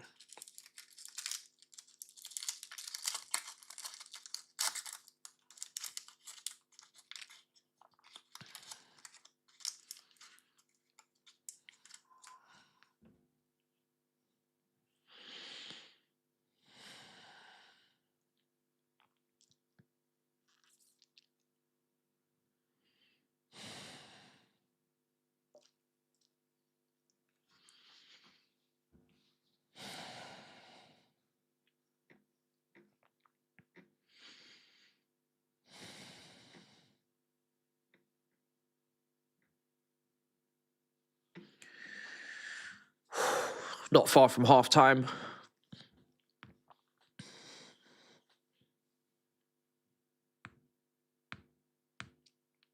Oh, well, I don't know. You'd have to ask Sky and TNT and, you know, I don't know who replaces Tottenham as the quote-unquote Big Six team in the marketing if they go down. It's a good question. My initial reaction to that would be Aston Villa. Aston Villa have potentially at that point got a Europa League win, qualified for the Champions League, and them and Newcastle are the two teams that have been in and out of Champions League and in and out of Europe in the last 3 or 4 years due to PSR problems. But they're the ones that are kind of in the mix. And Villa are in a better position than Newcastle to just be in that conversation right now. So I'd say Aston Villa. I'd say Aston Villa. From a branding perspective, that's what's going to happen, I think. It would be weird, though. It would be very weird because it's been the Big Six for a while. So no one anticipated that one of those teams would get relegated. So it's going to be weird. It's going to be fun, though. And I look forward to seeing if Aston Villa fans embrace it or if they're like, no, because you know how it's always been the Big Six, then you got the other 14 teams and everybody's like, oh no, these Big Six clubs, Super League. Hey, Aston Villa, come man, welcome. I'm interested to see if they enjoy the opportunity to be involved, or they're like, nah, we don't want it. We hate these Big Six clubs. It's going to be interesting. I don't know. Will it be the Big Five? I don't know. We'll have to see. I don't know. I have no idea, you know. I don't know. I don't even know how these things get decided, to be honest. How did the Big Six even become a thing in the first place? Because it was originally the Big Four, and that was Man United, Chelsea, Liverpool, and Arsenal. Then Man City come into the conversation. They had to expand it, and then Tottenham qualified for the Champions League so often, they were like, oh, may as well just make it 6. Does it always have to be an even number? Can it be an odd number? Can it be 5? Can it be 7? Can it be 10? What's it got to be? I don't know. Don't know what the rules are.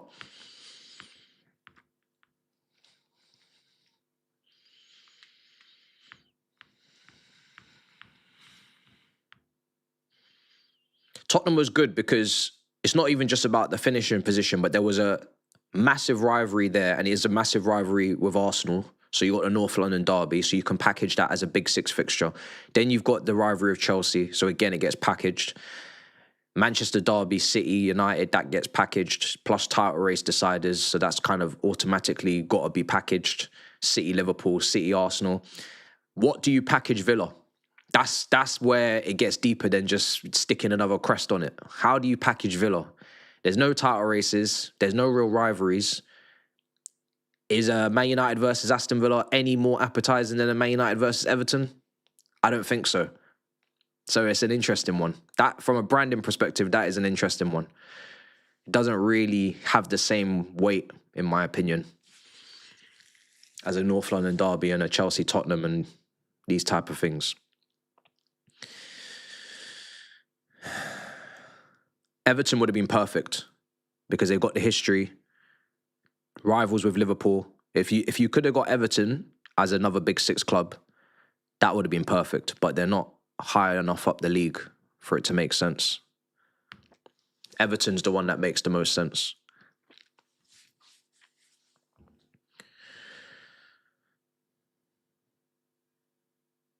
Ooh. The Brandon team wish it was Everton. Here's Neto. Oh. Foul.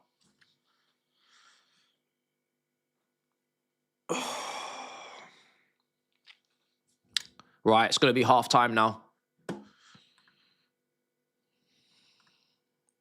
Yeah, half time. Happy with that. Considering the amount of concern there was going into this game, and rightly so, because the record is awful and the run that we're on has been awful. We can certainly say that there's been a slight change since the manager was sacked, if we're going off that first half performance, because that first half performance has just not been there under Liam Rossinho in the last month or two. It's just not been there. Not defensively, not even offensively. It's you know, it's completely different. So it's good. It's good. We need the second goal. And we're not going to have perfection with some of these wingers that we got out there. It's going to be up and down. It's going to be frustrating at times. But I think based upon what we've actually got in that front line and what we've been given, I'm pretty happy. I'm pretty happy. I can't really complain because I know what I've got. So João Pedro's been brilliant. First half performance, link up, hold up play, shooting, getting into good positions. Neto, I think, has got an assist, and Garnacho had one cutback that someone definitely should have got on the end of for a tap-in. And then, obviously, Enzo Fernandez is obviously box crashing, got himself the goal. And I'm pretty happy with the defence. I'm pretty happy with the midfield. Sanchez had to make a couple big saves, but that's not a surprise. We're never going to get out of here without Leeds having some opportunities with the defence that we have. So, yeah, we just need to win. It's a semi-final of an FA Cup at Wembley. You just need to win. You just have to win. It really is that simple. Yeah, but how many more times can I cuss Garnacho, you know? It's like, it's Garnacho at this point, you know? You know my thoughts. And in the summer, according to some reports, you'd like to think that this would be the first and last season. I very rarely do. Actually, I don't think I've ever done a hashtag. I don't think I've ever jumped on a hashtag for a player to not join before they've joined. We all remember that hashtag in the summer. And you know how passionately I felt about us not signing this player, because I just really can't tell you how much I didn't want him. Like, I can't tell you how much I didn't want him any more than I did. I did 2 videos on it. And the video that I did when he signed is probably one of the best videos on this channel, because it was ridiculous. It was ridiculous. It was actually ridiculous. And I don't usually, like I said, I don't usually hashtag, but I had to because I was just that appalled.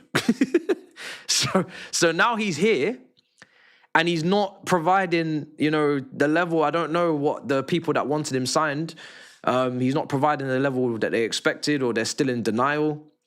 And they're saying that, you know, that he's going to come good and all this stuff. I'm just not involved. I'm really just not involved, man. It's just what it is. So it is what it is. I'm not going to say anymore. Just sell him in the summer. Derry right wing, Neto left wing, problem solved. I don't think so. I don't think so necessarily. I mean, Derry, I don't know enough about him to say that he should go on the right necessarily. I think he's probably preference would be off the left. But I'm not 100% sure on the right. And then Neto is whatever. Again, it's gonna be long regardless. The only way that you're gonna get a massive, a massive improvement is obviously Palmer being on form and playing off that right hand side, and then just leaving the left alone and predominantly going down the right hand side in terms of your attack. But we don't have that situation right now, so. Clear from this, they down tools after Liam. Yeah, I mean, we saw the reports that came out afterwards. It's quite funny that these reports always come out after the fact, to the point where I'm like, I don't even know what to believe anymore, because it's almost like no one has ever left on good terms. No one has ever left and the players actually liked them or didn't disrespect them, or they weren't disrespected by the players. It's always got to end with reports and heartbreak and some sort of a character assassination. So I don't really know anymore if that's just a script or if that's the actual true situation. But it does look like they did stop playing for him, so it's a bit more believable. But it wasn't so long ago that, they were saying that Palmer was buzzing, that Liam Rossini was now in charge because now he's got more freedom. How many times did we see quotes from them saying Liam Rossini is a really good coach? We saw it throughout the time he was here as well. So which one is it? 1 minute and this is why you got to stop listening to players, I'll be honest, because players are employees as well. So it's like, what do you, apart from the irrational international duties and the situations where Cucurella and Enzo come out and actually tell you exactly what they're maybe thinking and feeling in their own native languages, potentially on streams with their friends, outside of those moments, and even those moments could be tactical because you're looking for a new contract or you're looking for an increase on a pay and you're doing up more than you need to, or you're fabricating or being over dramatic because you're trying to get something out of the situation, play the fans against the owners, whatever, which doesn't need to happen because we're already against them. There's always a motive. It's like, who is actually going to tell you what they actually think? You will never know. You'll never really be able to judge it. They're paid employees. They're going to tell you that they like the new manager. They like his methods and his coaching. Then when he leaves, you're going to hear that they didn't like his coaching. They didn't like his methods. They called him a supply teacher. But when he was here, no one heard about him being a supply teacher when we beat Charlton, when we beat Hull City, when we beat Brentford or West Ham. So it's like, I don't know anymore. I personally don't want to hear any of it. I'll be honest. I don't really want to hear any of it. I'd rather just focus on actually appointing people that should be here. That's actually good enough.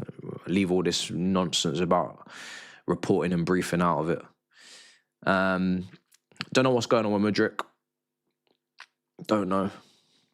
Have no idea. To be honest, again, I'm not really excited for his return or too bothered about him coming back to play for Chelsea again. I would be looking to sell him, so I'm not really too bothered. I don't believe that's the level required on the left wing, so not really asked. It's not like, oh, I'm sitting here thinking, oh, when Mudryk comes back, everything's going to be great on the left wing. Finally, we have Mudryk back. Nah, it's just, brother. You know what I'm saying? It's just, if it was a top player that was suspended, then I'd be keeping up with when is he coming back, and I'd be excited about his return. That is not the case. That is not the case. That is not the case.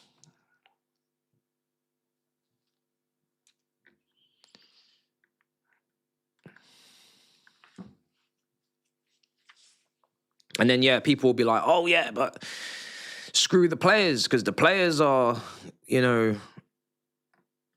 got a terrible attitude, or the players are da-da-da-da. And I'm like, I don't know, man. If we're disillusioned with the project as fans, if we're protesting, if we've got a van driving around with the signs before this game, I don't understand how the players would also not be disillusioned as well, and would not be annoyed with the project, and would not be calling for a better manager and better recruitment. Why would they not be calling for that if we're calling for that? Just because they're paid to play. Okay, cool. A lot of people in this world are paid to do a lot of things. It doesn't mean in their jobs they're just gonna be happy. It's not how it works. You gotta still You know, shit still has to happen. Shit has to be moving in the right direction. You know?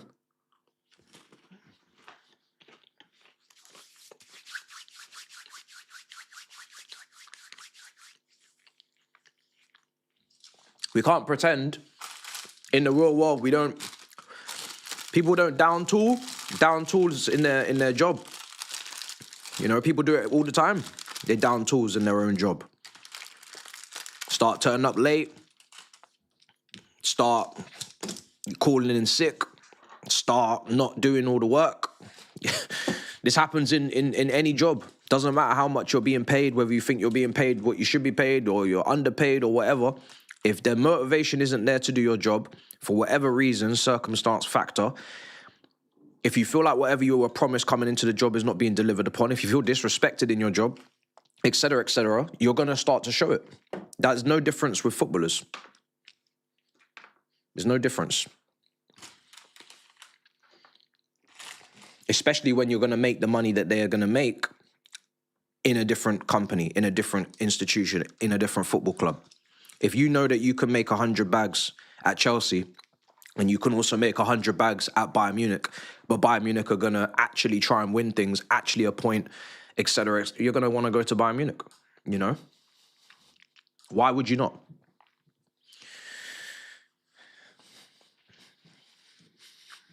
What loyalty do they have apart from to the fans to a degree? But even the fans would be fickle, because if players started playing shit for any personal reasons which we would not be privy to, we would start cussing them out, etc. So, you know, I don't really believe in all that either.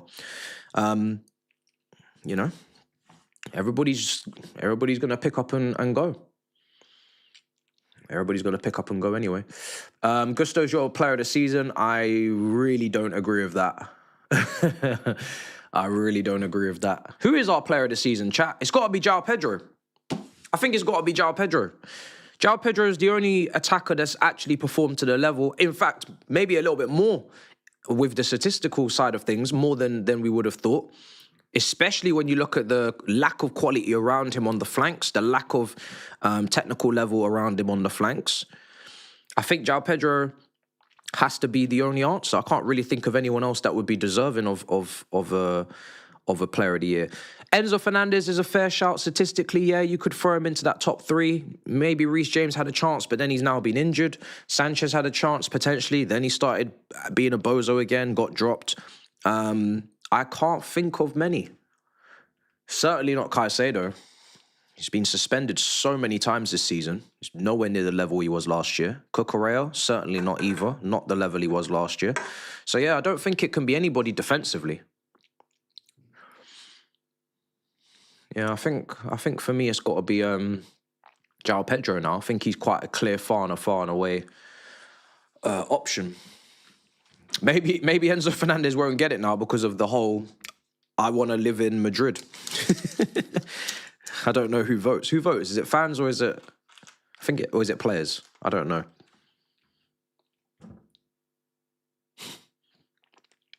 There's not a single defender that can get this vote. It's not possible. You can't be a defender in this team and even have a chance. I promise you that. We've watched too many atrocities this season.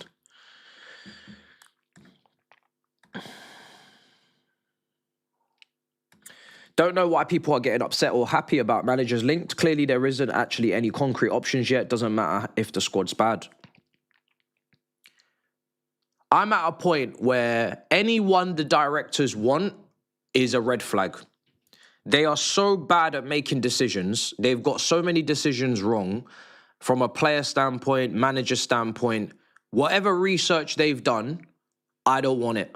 Whatever homework they've done, I don't want it. Whatever opinion they've collectively formed, I am against it. They're so bad at their job that whatever they've decided is the correct decision, it is probably the wrong decision. That's what I'm at. That's where I'm at. Hence why I've been calling for them to get the heck out of here for 2 years, 3 years now, I think. That's where I'm at. Every time these guys take their time and make a decision, they get it wrong. Every time they rush a decision, they get it wrong. There is no amount of time they could take that would give me more confidence that they're making the right decision. Time gave them Garnacho. They took time. How many times were we linked with Garnacho before we signed him? Months. They had months to watch footage. Months and months and months to watch the footage back, to do the analysis, and they got it wrong. So what's the point? Time is of no relevancy. No relevancy whatsoever. It doesn't matter. Rush, don't rush. It doesn't matter to me. Do it. Do it. Rush, don't rush, rush. Who cares? Who cares?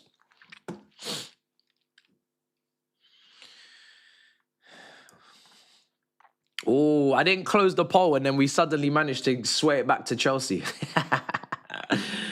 Oh, that's funny. We were losing the poll, but I'm guessing when we scored, the votes went in our favour. I don't know. Don't be masters of your own demise. Yo, Joe Cole is worried. Did you hear what Joe Cole just said? Man said, do not be masters of your own demise. Man is talking like this is a fellow. Man is doing William Shakespeare. Man is talking about Othello, King Henry VIII. Don't be masters of your own demise.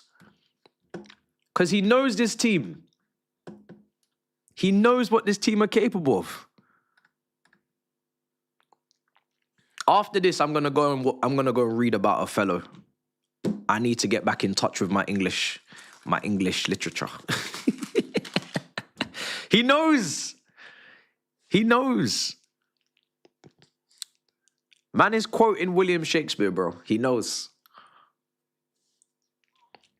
Why did I stop doing previews? Not fun. They weren't fun anymore. Not interested in breaking down what any of these recent managers have had to say in press conferences anymore. And the turnover time is too short. It's just pure rushing for pretty much no reason. These podcasts that we do now are way more rewarding. We get great stories, we get great conversations, and they're timeless. You can watch the podcast today, you can watch it 3 months from now, you can watch it yesterday, you can watch it 9 months. I like more timeless content because it's actually it's not out of date 1 day later. As soon as the game kicks off, it's irrelevant. The amount of content that gets made in this space and is so irrelevant literally after 24 hours, 48 hours. We still have comments on the Big Steve episode that was 7-8 days ago. People are still enjoying it. There's just a lot more reward. It's just a lot more reward. It's just something that anyone can watch in 2-3 years and it doesn't matter. Preview, you got about 12 hours sometimes and it's irrelevant. If it's a Saturday 3 o'clock kickoff, it's just long, bro. Just rushing around for pretty much 12 hours. It's like, what are we doing here? So. Oh, what a save! What a save. That is a big save from Sanchez. That is a big save. Because it was coming through a crowd of bodies as well. So I don't know how much or I don't know how late he may potentially see it, but that's a big save because he hit a lot. That was a lot of power in that strike. Really good stuff from Sanchez.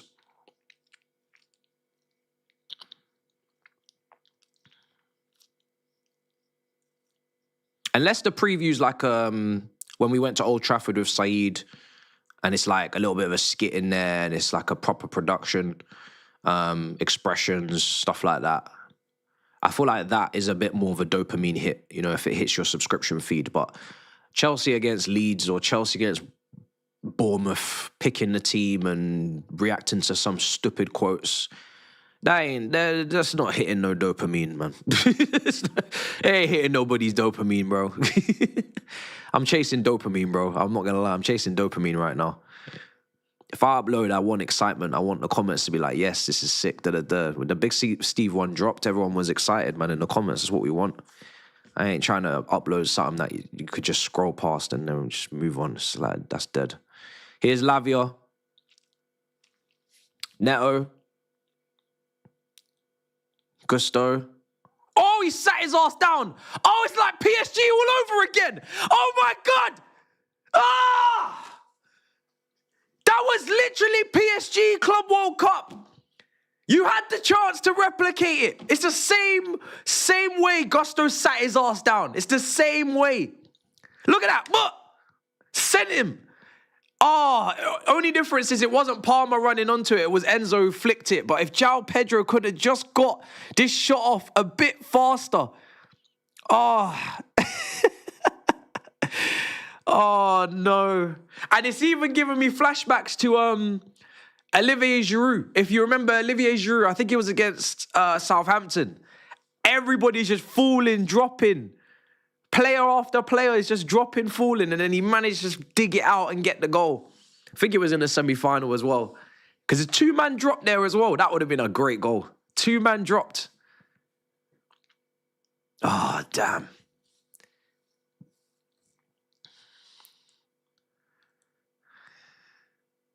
Neto, Caicedo, Gusto. Oh.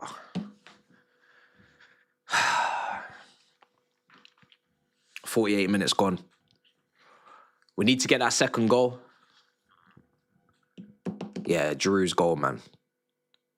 It's so funny, like, the perception that is on Giroud from Arsenal fans versus Chelsea fans. It's one of the most, like, the most polarizing players, because for Arsenal fans, a lot of them didn't really like him because he missed so many chances or whatever.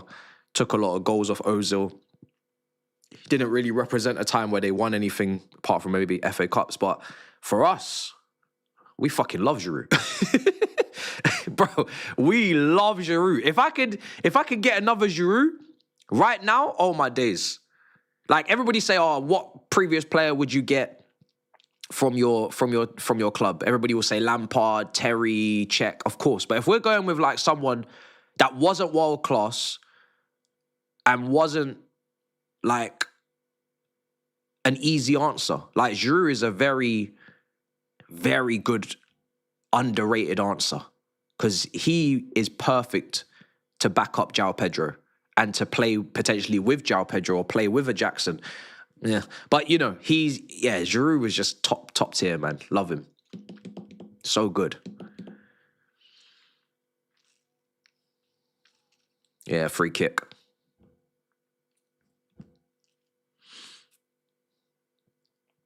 Hazard loved playing with Giroud. That was a good cross, man. It was a good cross.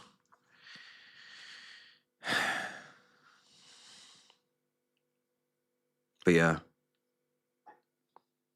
don't worry if you don't if you don't feel like you see enough of me. Don't worry, because I'll be bringing more stuff in. But everything that I bring in on here, it will be of good value, and it will be of good entertainment, and it will be of good dopamine. You know what I mean? But I'm just sorting a few other things in this room before I bring in my next batch. Oh, Gusto.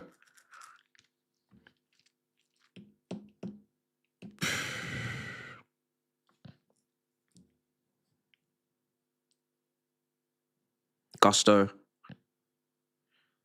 Hey, don't give these Leeds fans a reason to get up.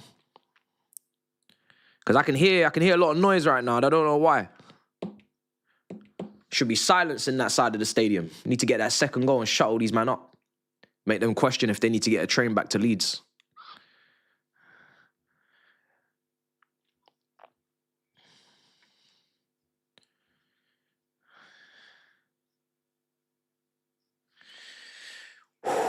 Come on. All I want is that second goal.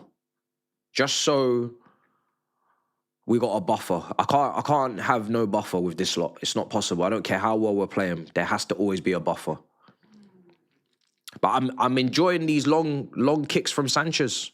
Okay, that one goes out of play. And he was absolutely horrific with the kicking against Brighton, but he's not good enough on the ball for me to be restricting to a certain way of play. I think having the ability to go long with him is needed. He needs to be able to make his own decisions, because otherwise you get brain farts. You get passing into opposition players on the ground and all that stuff that we saw from him.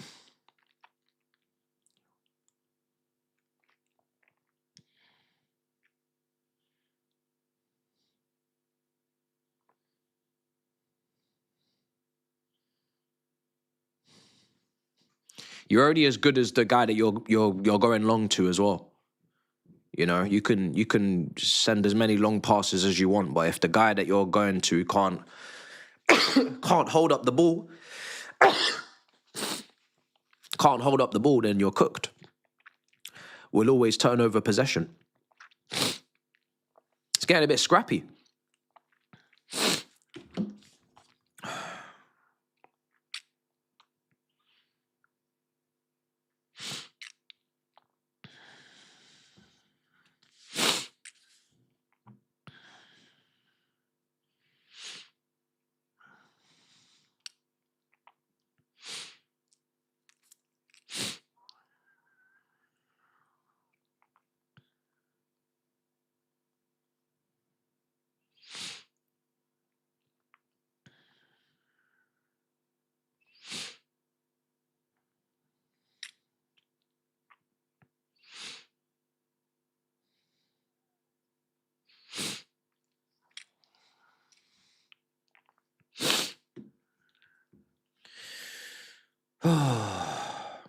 Why are we wasting time? I don't think we're purposely wasting time. We just can't get out.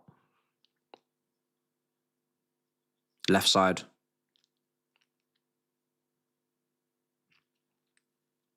Out of play. Out of play.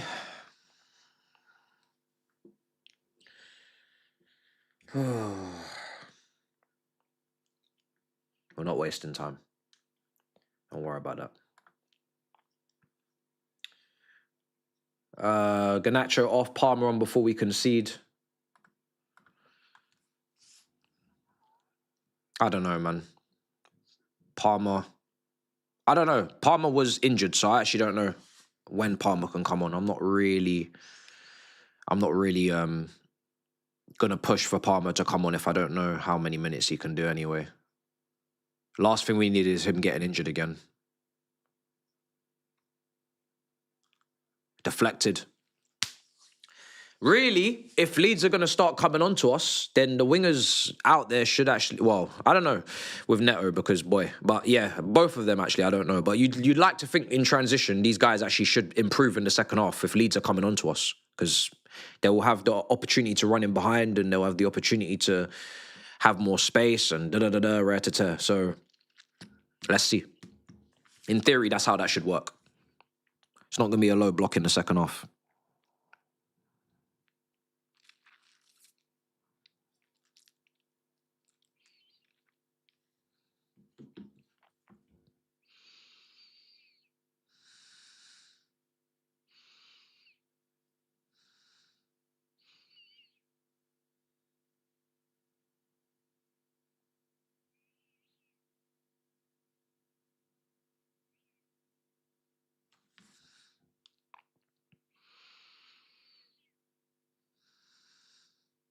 Ah, Jesus. Yeah, that's not a good corner. That's not a good corner.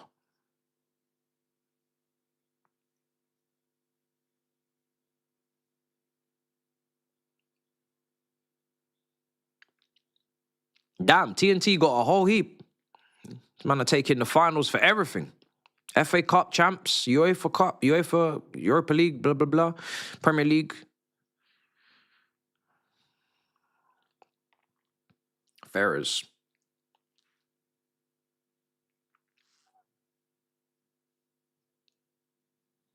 I personally wouldn't want Maguire, no. No. It's been recommended a few times. For me, we need defenders that can run. We're just solving weaknesses and replacing them with more weaknesses. We need centre-backs that can run. Colwell's already not the quickest. We don't need to add a slow centre-back next to him. That's the recipe for disaster. Any defender that's playing next to Colwell needs to be quick. That should be mandatory.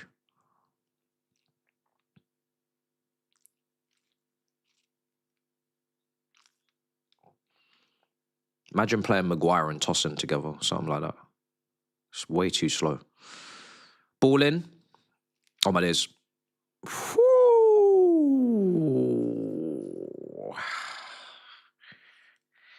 It's a big save from Sanchez. I mean, it's an easy save, to be fair, straight at him. But the fact that Calvert-Lewin's had time and space in the box like that is very concerning. I don't really know why Tosin isn't stuck to him like glue, because he is the main threat in the box, in the air. So someone needs to be on him. He can't be free in the box like that. There's nobody else that is more of a threat in the air than him in that attack. So you need to be on him. I don't know what else you could be doing that would be more important than being on him. They're starting to come back into it now. Are you watching Calvert-Lewin? Why am I seeing Caicedo on Calvert-Lewin right now? He's dropping into that back three, which is fine, but Caicedo, is he really going to win the header with Calvert-Lewin? I don't think so.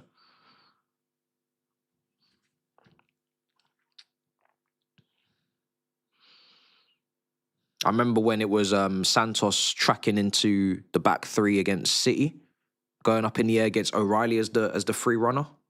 And that was a little bit more of an excusable, because Haaland was obviously going to take the centre-back's attention and he was drifting in from a deeper position, so a midfielder had to pick him up. But I don't think the main striker of Leeds should be getting tracked by our centre midfielder.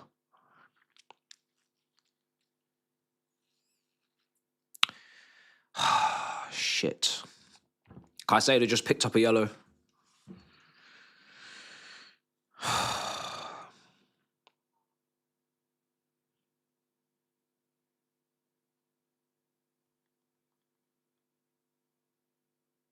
Why did he get a yellow? Is how many...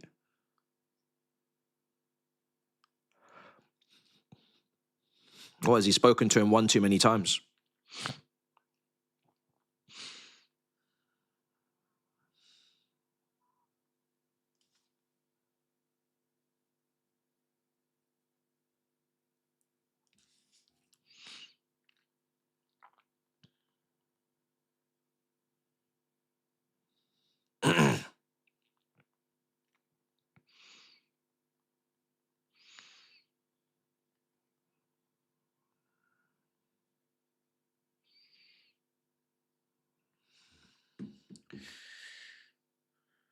Shins were kicked. Red card roulette. I don't feel like that has to be a yellow. I feel like that is only going to be a yellow if that's an accumulation of fouls and the referee's had a conversation with him too many times and he said, right, now it's time for you to go into the book. But that actual challenge by itself on the first viewing doesn't feel like it needed to be a yellow. I don't know what you lot think.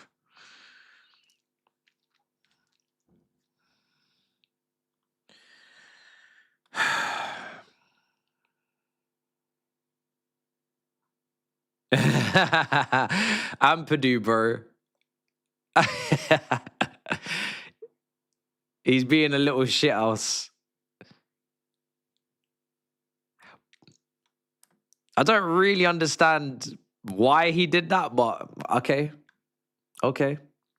Do you think we should sell Delap? Absolutely. Absolutely. Thank you. You like the bid. Thank you very much. It's been a long road trying to get there. That's what I said about Carrick Ma. Yeah, absolutely. Delap, you sold this summer. 100%. At some point, if you're going to demand leadership, intangibles from a experience standpoint, quality standpoint, you need to make room for that. And one of the best places to make room for that is up front. And you ain't going to sell João Pedro. So that's where you get that into the team. Oh, just wide. Just wide. Just wide. He went round the wall. Was never really going to bend it enough to get it back round.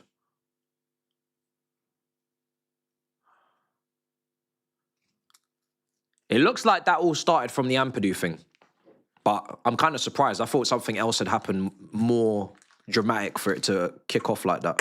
If it's just Ampadu that started that, I have no idea. We're keeping them in the game, though. We're keeping them in the game. It's not good. We need to get this second goal. But currently in the second half, they've been the better team. We've not continued our good play from the first half at all. They've had a very big phase in this game. Why or how do we get? If you're calling for a substitution, maybe Santos. I don't know how many minutes Lavia can do. I would always err on the side of caution anyway with him. The fact that he's even fit is a blessing, let alone him playing a 90. Maybe Santos comes in, goes into that midfield, gets us. Oh, okay, he's coming on. Okay, cool. Yeah. That's fair. That needed to happen. That's a fair sub. Just get some energy into that midfield. Get someone that's gonna hopefully get us a bit of control. And Lavia can't really be doing 90s anyway. If it's for Caicedo, that's a whole different conversation, I'll be honest. I know he's on a yellow card, but I don't think that's the one I would have had in my head. Certainly when Lavia's not really doing 90s. You're gonna end up forcing him to do a 90, or you're gonna have to bring on a Seago to come on for Lavia, and then you're gonna have him and Santos together, which I'm not really advocating for. Trying to close out a game with two young players in their debut season at Chelsea. I don't know. It's a bit risky. But if Caicedo's he's on a yellow, so maybe there's just risk no matter what.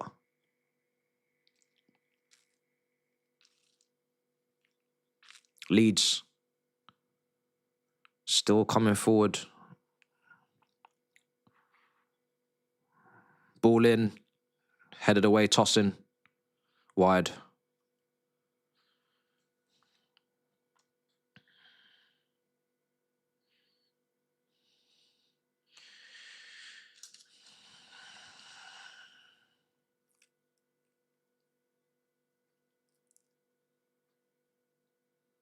Yeah, they've had some very rash shooting outside the area, Leeds. Getting away with it a bit. There's been some horrendous shots today from them. Lavia's coming off for Santos. And is it just the one change? No, it's two. Is it? No, it's just one change. I think that's a fair sub. Something had to change in the midfield, maybe. We have to get the ball somehow in this game. We've literally lost all control in this second half. So if that helps, it has to help. Really, got no option.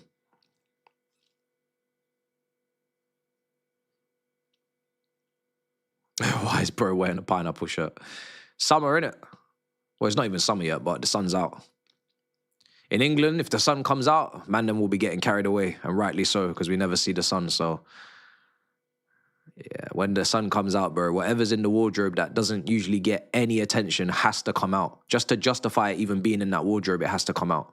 You wear it by force. You actually wear that by force. His missus would have been onto him all year. 10 months of the year. Why is that pineapple shirt still in the wardrobe? Da-da-da-da. We need to make space. Ra-da-da-da. He said, listen, I'm wearing that shirt. She's like, yeah, right. You always say that. He's wearing the shirt. He's just justified it. Kukurea, what the fuck was that? Seriously. Did you just decide that you didn't want us to have possession anymore and just boot that away? I don't understand what the vision was. Whoever you're even firing that into is trying to control a bomb. It's crazy. Esteval's injured. Steve is injured, so you're not going to see Esteval today. So you're not going to see Esteval today.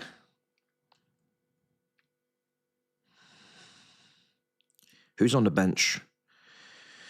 There's no Gu. Delap's there, Palmer's there, Derry's there. It's Josh Achampong, Fofana, Hato, Seago. There's a lot of youth on the bench, isn't it?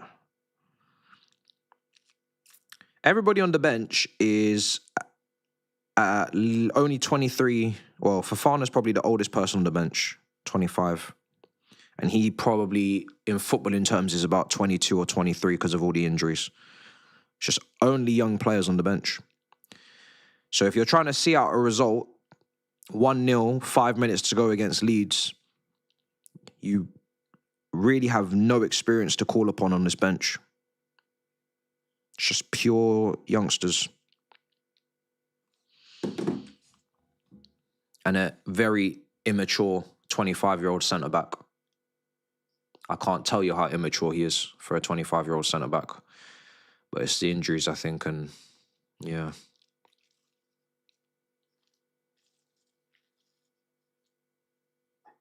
He's out for the season, yeah.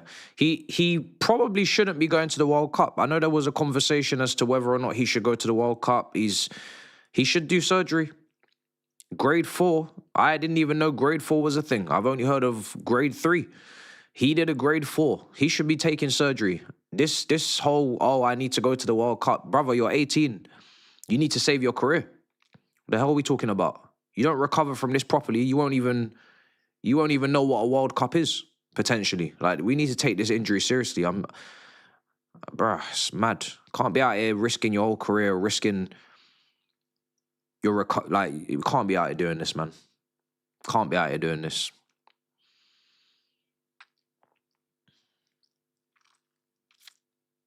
I don't want to be having conversations.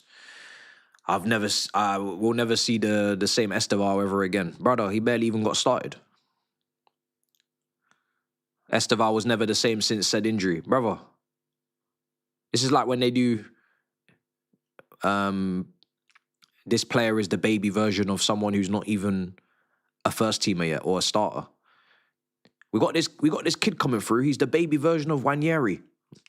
What? What do you mean the baby version of Wanyeri? Wanyeri's not even Wanyeri. Do you know what I mean? I don't want to hear that. One season wonder from Esteval because he couldn't recover from the injury. Which season? We didn't have a season yet. The fuck are you talking about? We need to avoid that. Hey. I don't want to hear you guys compare Esteval to Yamal. I saw that comment. Don't be trying that with us, yeah? You leave that shit in Don's chat, in Don's comment section. I don't want to be responsible for all that kerfuffle, bruv. Don't be bringing that to me or our chat. We didn't say that at all. I can tell you that for free. We didn't say that. I've heard Neymar. I've heard Yamal. I've heard all. Yep. Nope. We didn't say that. All we said was Esteval is Esteval. I remember even referencing the fact that he said he wants to be known as Esteval when they were asking about Neymar comparisons in Palmeiras when he was in Brazil. So if he said he should be Esteval, we need to listen. Palmer's coming on for Garnacho, I think. So a lot of you guys were asking for it. We've got it. Let's see how it goes. Let's see what Palmer brings to the table. Ideally, these are the best case scenarios for him. 20-minute cameos when the game is slowed down. And he hopefully will bring his level of energy and quality onto this pitch and make a difference in a short spurt.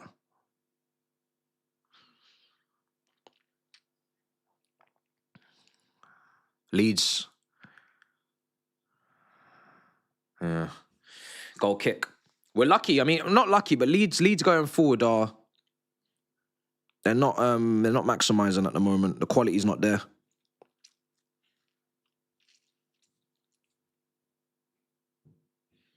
Long may it continue. But at 1-0, it does stink of a equaliser.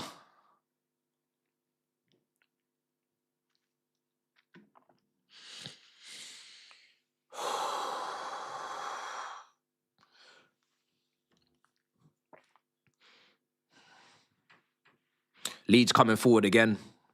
And these crosses are just repetitive now. It's just their game plan is quite clear. We're going to get the ball out wide and we're going to get the ball into the box. And we're looking for Calvert-Lewin. And if I see Calvert-Lewin free for a header, I'm gonna explode.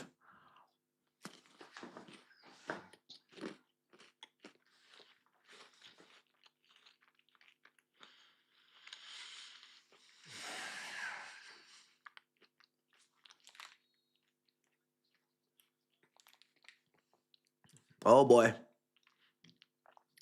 The substitutions.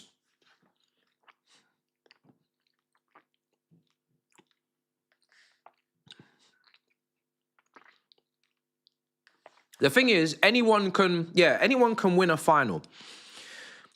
We're completely well within our right to have very little confidence with our recent Wembley record. Who's in the dugout for them? Who's in the dugout for us if we actually make it? To not be confident. It's Man City. But, you know, Wigan beat City 1-0, you know. I think it was Ben Watson. I can't remember who scored the goal. Was it Ben Watson? No, I think it was. You know, it can happen. Birmingham beat Arsenal. Leicester beat Chelsea. It can happen. We're just not confident. We're not confident. And I think we're fair. I think we're well within our right to not be very confident. Especially when you look at, again, I keep talking about benches. The bench that they seem to have right now, in terms of they got a lot of guys that are available. You look at Man City's bench the last few games, everybody's there, pure seniors. And then you look at our bench and who we have to come on to change the game. Even if you do compete for 60, 70, 80 minutes, if you go to extra time, you know, those are the margins you're dealing with, is who can come on and impact and win the game, who can come on the bench, off the bench. It's dark. The comparison is dark. And it's Pep. It's Pep Guardiola at the end of the day. So it ain't easy. But yeah, Palace beat City. Man United beat City. You know, City have actually lost, you know, quite a few FA Cup finals. So yeah, it's doable. It's doable, but I'm not holding my breath. Certainly not right now. We need to go through first. João Pedro. Good touch. João Pedro. Such a good footballer. Such a good footballer.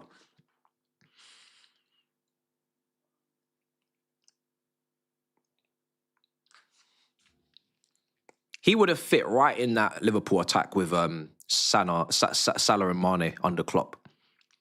He would have fit right in, man. He's literally like Firmino in so many ways. He's very, very similar to Firmino. And certainly more similar than Jesus in, because he's actually got a good shooting technique, João Pedro, as well. And aerially, he's more of a threat than Jesus as well.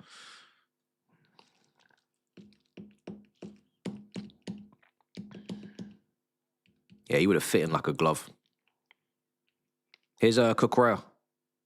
Nobody there. Fuck. There's nobody there. There's nobody there.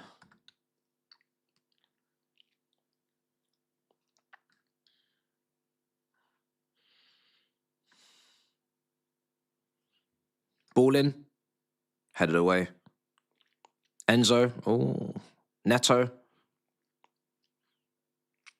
They're pressing us so high, we can't keep the ball. João Pedro again. João Pedro again. It's just what we need. Up front, hold up play, link up play, getting us up the pitch.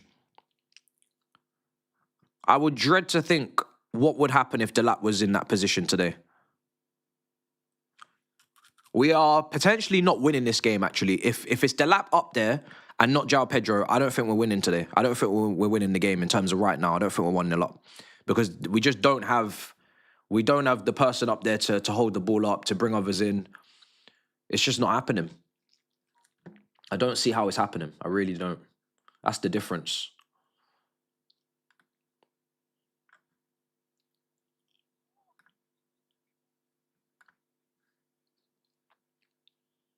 Liverpool supporter here, 100% wanted him time ago. Oh yeah, fair. Yeah, if you were like rebuilding exactly the same attack you had, he would have been a. And I'm saying it in hindsight because I didn't think he would have. I didn't recommend him so to you guys or anything. But yeah, he would have made a lot of sense now, looking at it. I've never worried about his technical level. It's always been about whether or not he's going to get the goals and whether or not he's going to actually be able to play as the lone forward. Because it does ask a lot of you. But he's done it. He's done it. Especially lone forward without goal scoring wingers. It's it ain't easy.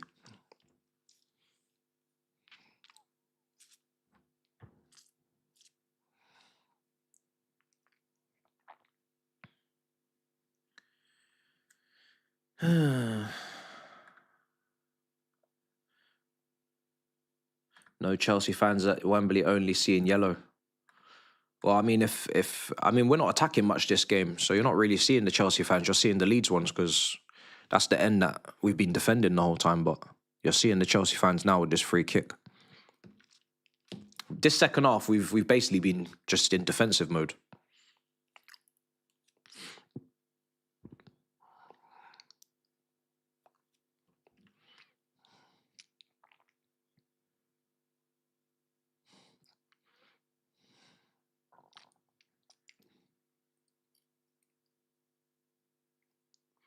Chalobah. Gusto.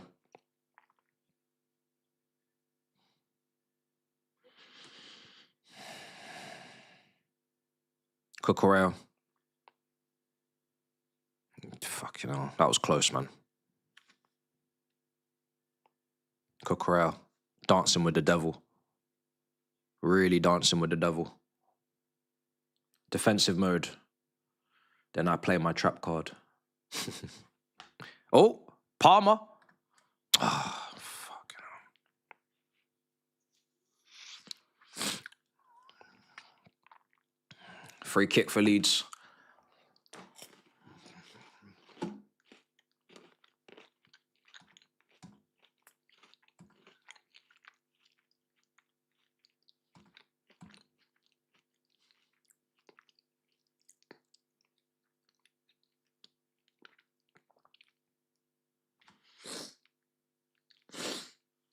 Oh, yeah,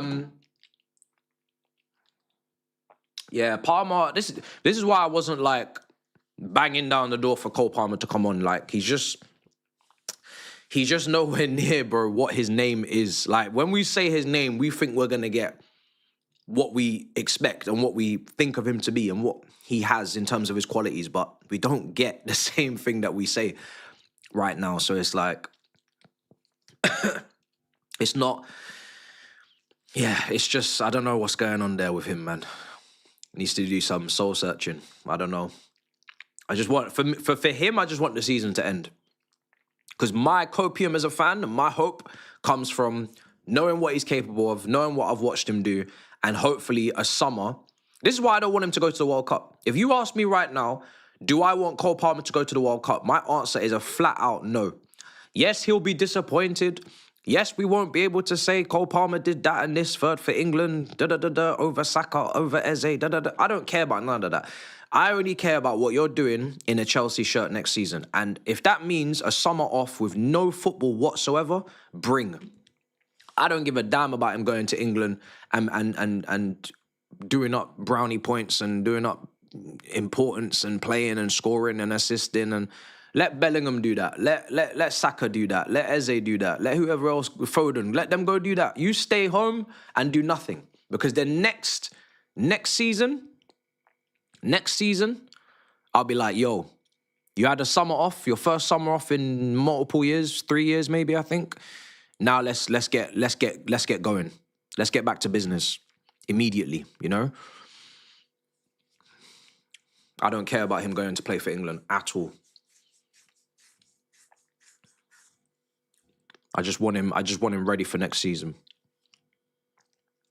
England have got other players in that position that can go and turn up and take the heat, take the pressure. and go and perform. So hopefully Tuchel doesn't take him. That's where I'm at. If you're not playing well for Chelsea, I've got no interest in you playing for your country right now. Their shooting is crazy.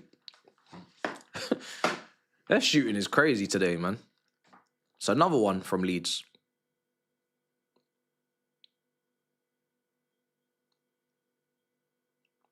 Yeah, he probably wouldn't start. But it's about going out there and even the mental toll of being with the England squad and the England national team and having the pressure. You know, you still got to train to the highest level. You got to be prepared to come on off the bench and impact.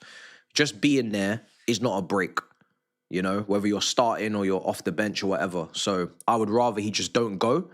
If he doesn't go, it's 0% chance he plays, 0% chance he trains, 0% chance he picks up any injury. Again, you could pick up an injury on international duty as well. 0% chance of any stress, mental fatigue, anything. You are literally on holiday. Go wherever you're going. Go to as many concerts as you want. Go on Buck Central C. Go and do what you're doing. I don't care. I don't want to hear from you. I don't want to see you. I'm going to watch England anyway. I don't care if it's Palmer in the 10, Bellingham in the 10. I'm still going to be watching England anyway, so it doesn't matter. It doesn't matter to me.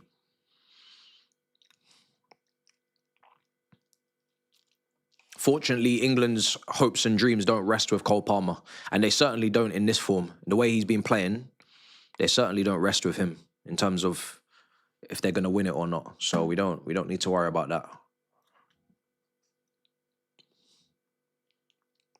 Achampong coming on.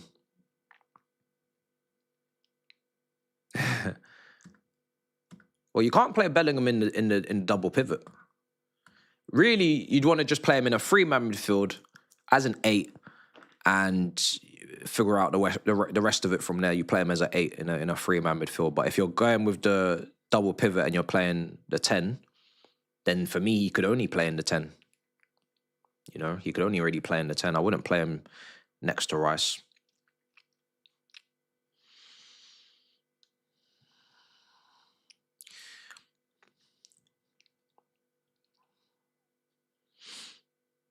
Never a red.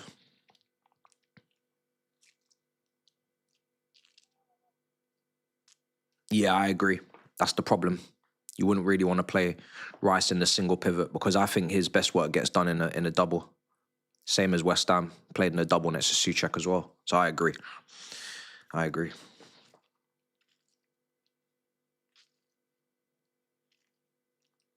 But I don't think his pivot partner is Bellingham. If you're picking the perfect pivot partner for Rice, I don't think it's Bellingham. So that's where the problem is.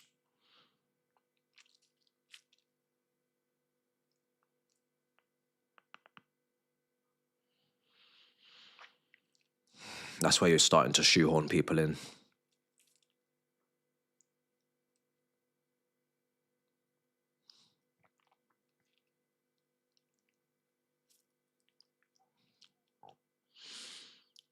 Yeah, second half's not been the most fun for the neutral, but I'm not going to lie. I don't need it to be fun. I just need us to get to the FA Cup final. That's all I need. And as long as we get that. So what's the date for the FA Cup final, guys? I need to put this in my calendar. That could be the biggest jinx I've ever made in my life. That's like when Turkish said, oh yeah, we need to start booking flights for people for the parade and stuff. I need to watch my mouth. I need to watch my mouth. Man said, what's the date?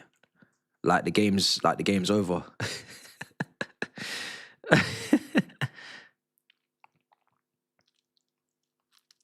All right, let me just check. Thank you for the date, 16th of May. Thank you very much. So that is on a Saturday. Ross, way before the season ends, isn't it? I'm gonna put it in. That's not far away, man. That's like a couple of weeks.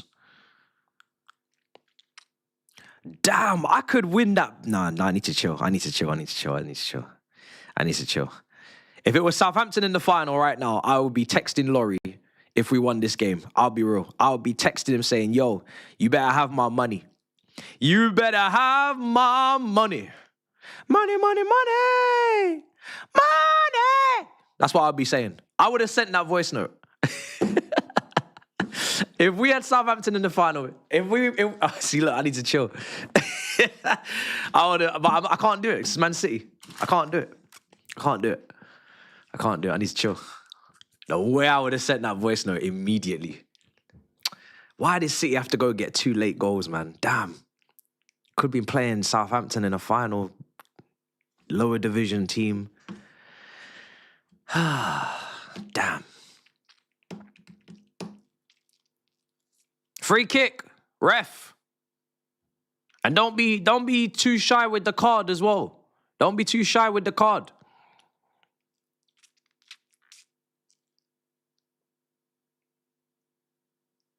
What's going on? What did I just see on that shirt sleeve? These men sponsored by Sweden.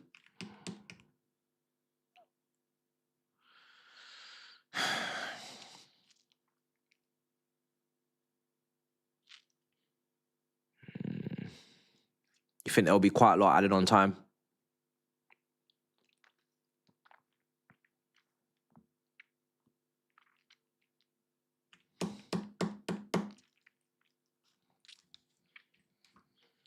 I got a funny meme dropping if we win this.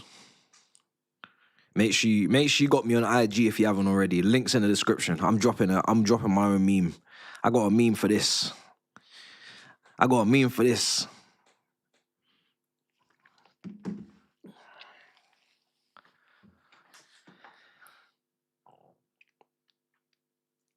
That's a really good cross from Neto for the goal. We never fully appreciated the fact that he never overhit that cross. We need to really laud that because it's very rare.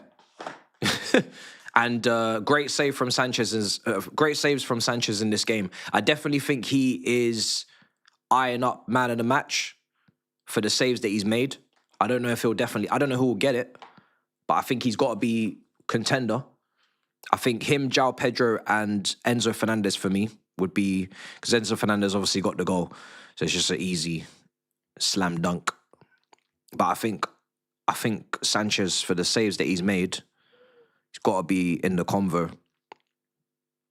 Can't really think of anyone else. I think it's just them 3. I don't think João Pedro will get it, even though he's done some really good hold-up play today. He's done a really good striker's performance without the goal. So, yeah, Jardini, Caicedo hobbling off. I think he'll be all right. Yeah, I wouldn't worry about Caicedo. He's going to be fine. It's just a lot of impact. 8 minutes. 8 minutes.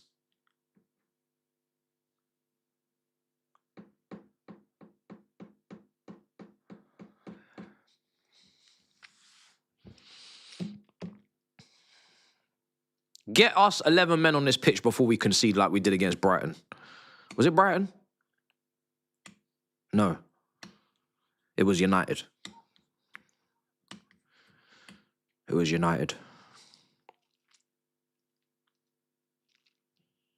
Conceded with 10 men on the pitch. He's still not on the pitch. Oh, no, he is now. He's coming on now.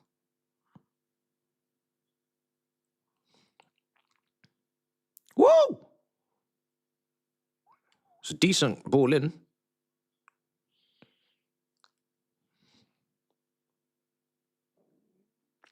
Leeds are going to throw everything out in the last 7 minutes, chat. Oh, my days.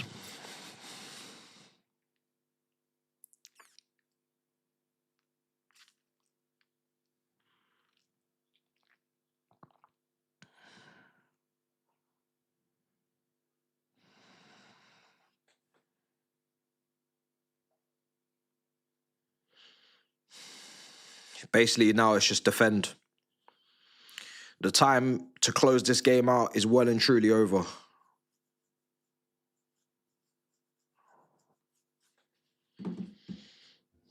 Well, in terms of scoring another goal. Man said book the flights.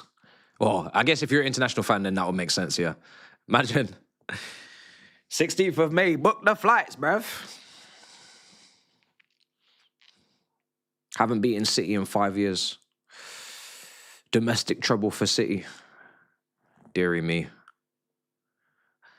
We are surely going to be massive underdogs in that final. There's no doubt about it. There's no doubt about it. It's going to be a long day in terms of watching it. It's going to be very long. I hope it's going to be a good outcome in the end after what will be a long, long day. A lot of defending. A lot of saves from Sanchez will be needed. Oh, fuck.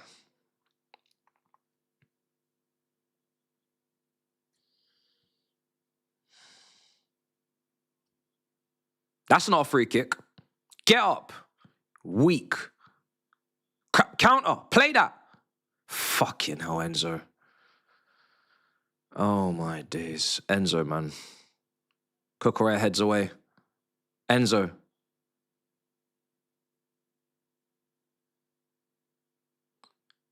Neto. Neto, man. Neto. Oh, he's in his shit ass. I need to see a replay if he was actually hurt or if he's just...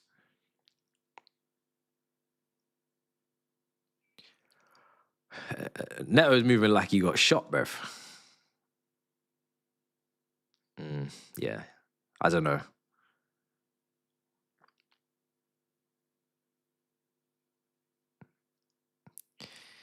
Mind games. Bit of mind games going on from Neto because he definitely weren't poked in the eye. He was brushed in the eye, but he wasn't poked in the eye. So he's mind games. It's a lot of mind games. Especially with the way that he fell, he looked like he got shot.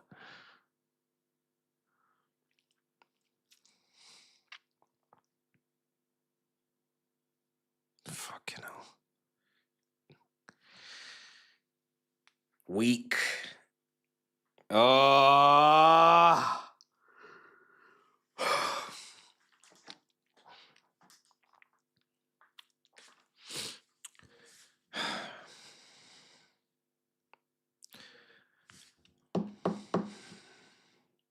Another free kick for Leeds. Semi-final watch-alongs for Champions League will be midweek, Tuesday and Wednesday. Atletico Madrid and Arsenal, Bayern Munich and PSG. We will be there. Yeah, goal kick. They didn't get it. They didn't get there. Didn't get there.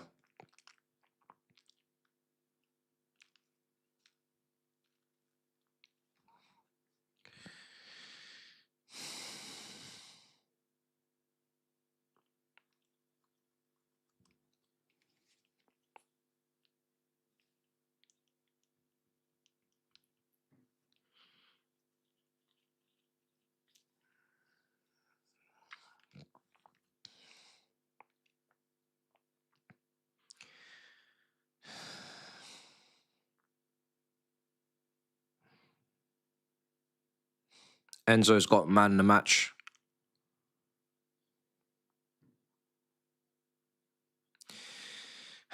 Leeds probably going to get one more chance at best. Free kick.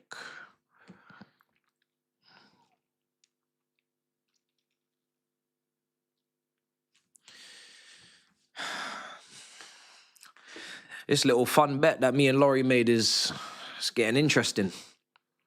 It's getting very interesting. I'm still in a very underdog position, but it's at least still going. It's still a conversation.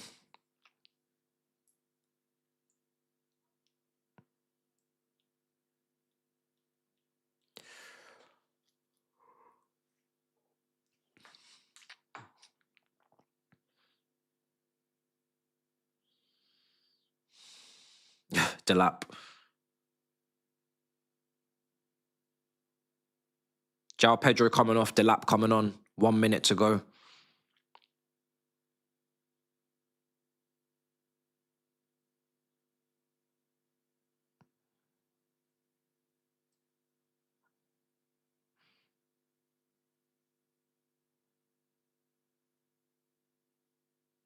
The lap comes on.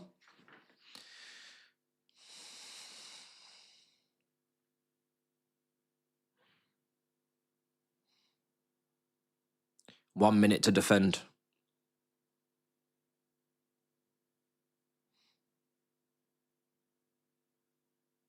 Go on, Palmer.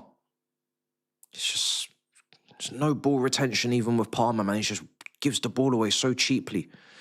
Especially as a substitute that's come on, should have energy. Just too easy to get the ball off him.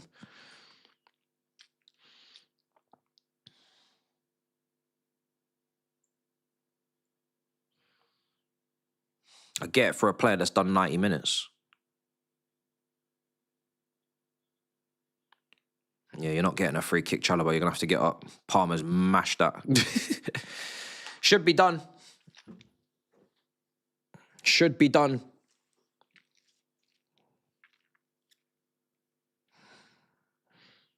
Fucking hell, this guy's dragging it, this referee. Absolutely dragging it. This game should be wrapped.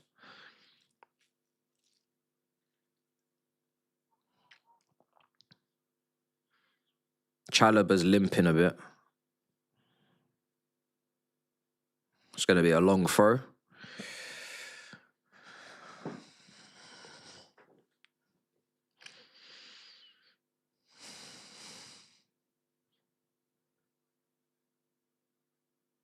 Well done, Sanchez.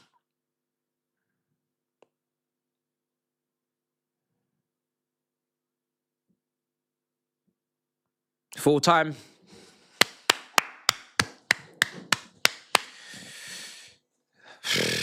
FA Cup final awaits. FA Cup final awaits, chat. 16th of May. Another opportunity to win a trophy, which is very much what we're in this game for. This is what we should be going for, is a trophy at this season, every season. So we have a little bit of hope that we could snag something out of here, get something out of this season, something tangible, something for the Wikipedia. FA Cup final against Man City. Big opportunity, big game. It's a chance to maybe stop them from doing the treble. And like I said, try and leave with something. And I mean, Europa League football as well is a little caveat that comes with it. But overall, I think, yeah, second half, we know what it was. It wasn't great. Didn't really take the game to them and finish it off. Ended up getting penned in. They kind of dominated in a lot of respects, but at the end, it doesn't matter. They didn't have the quality in the final third. They didn't have the quality with their shooting, and we got our moment. We took it. So we take it. We take it 1-0. Clean sheet and a win. Unbelievable. Two things that we weren't getting last few weeks, last few months. We weren't getting a clean sheet and we weren't getting a win. We weren't getting a goal, sorry. So yeah, we did two things today that we've not done in a very long time. So we're definitely not gonna complain with that result. Right. That's it really. 1-0. Not the most crazy of games, I think, especially that second half, but we'll take it. I would not take him permanently. No. There's even if he wins the FA Cup, I'm not taking him permanently. Liverpool fan here, it's 11:30 p.m. here on the west coast of Australia. Big up to you.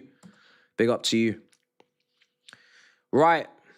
We're going to wrap up there. Let's get this review going. FA Cup final. I'm looking forward to it. Definitely big underdogs, but we'll be there. We'll be there regardless. Anything can happen in a final. But we're going to have to be on our A game. We're going to have to be at our very best. Can't be any less, because them lot are chasing history right now, which is crazy. We never would have thought that Man City team that we were watching in mid-January, mid-December is capable of doing a domestic treble, but that's what they're chasing.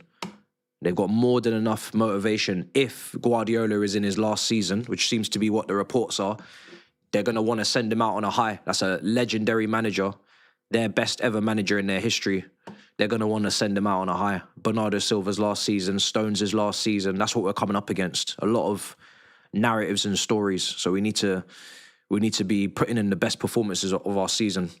I think you're gonna have to come away from that game and say that was probably Chelsea's best performance of the season, or at least in line with the game against Barca and games like that, for us to get out of there with that trophy. Nothing less. Nothing less. All right, chat. Chat to you in a bit. We're going to the final. It's a good day. Enjoy it. Sun's out. Yeah, it's a good weekend. Very good weekend. Love and guidance in a bit, people. Peace.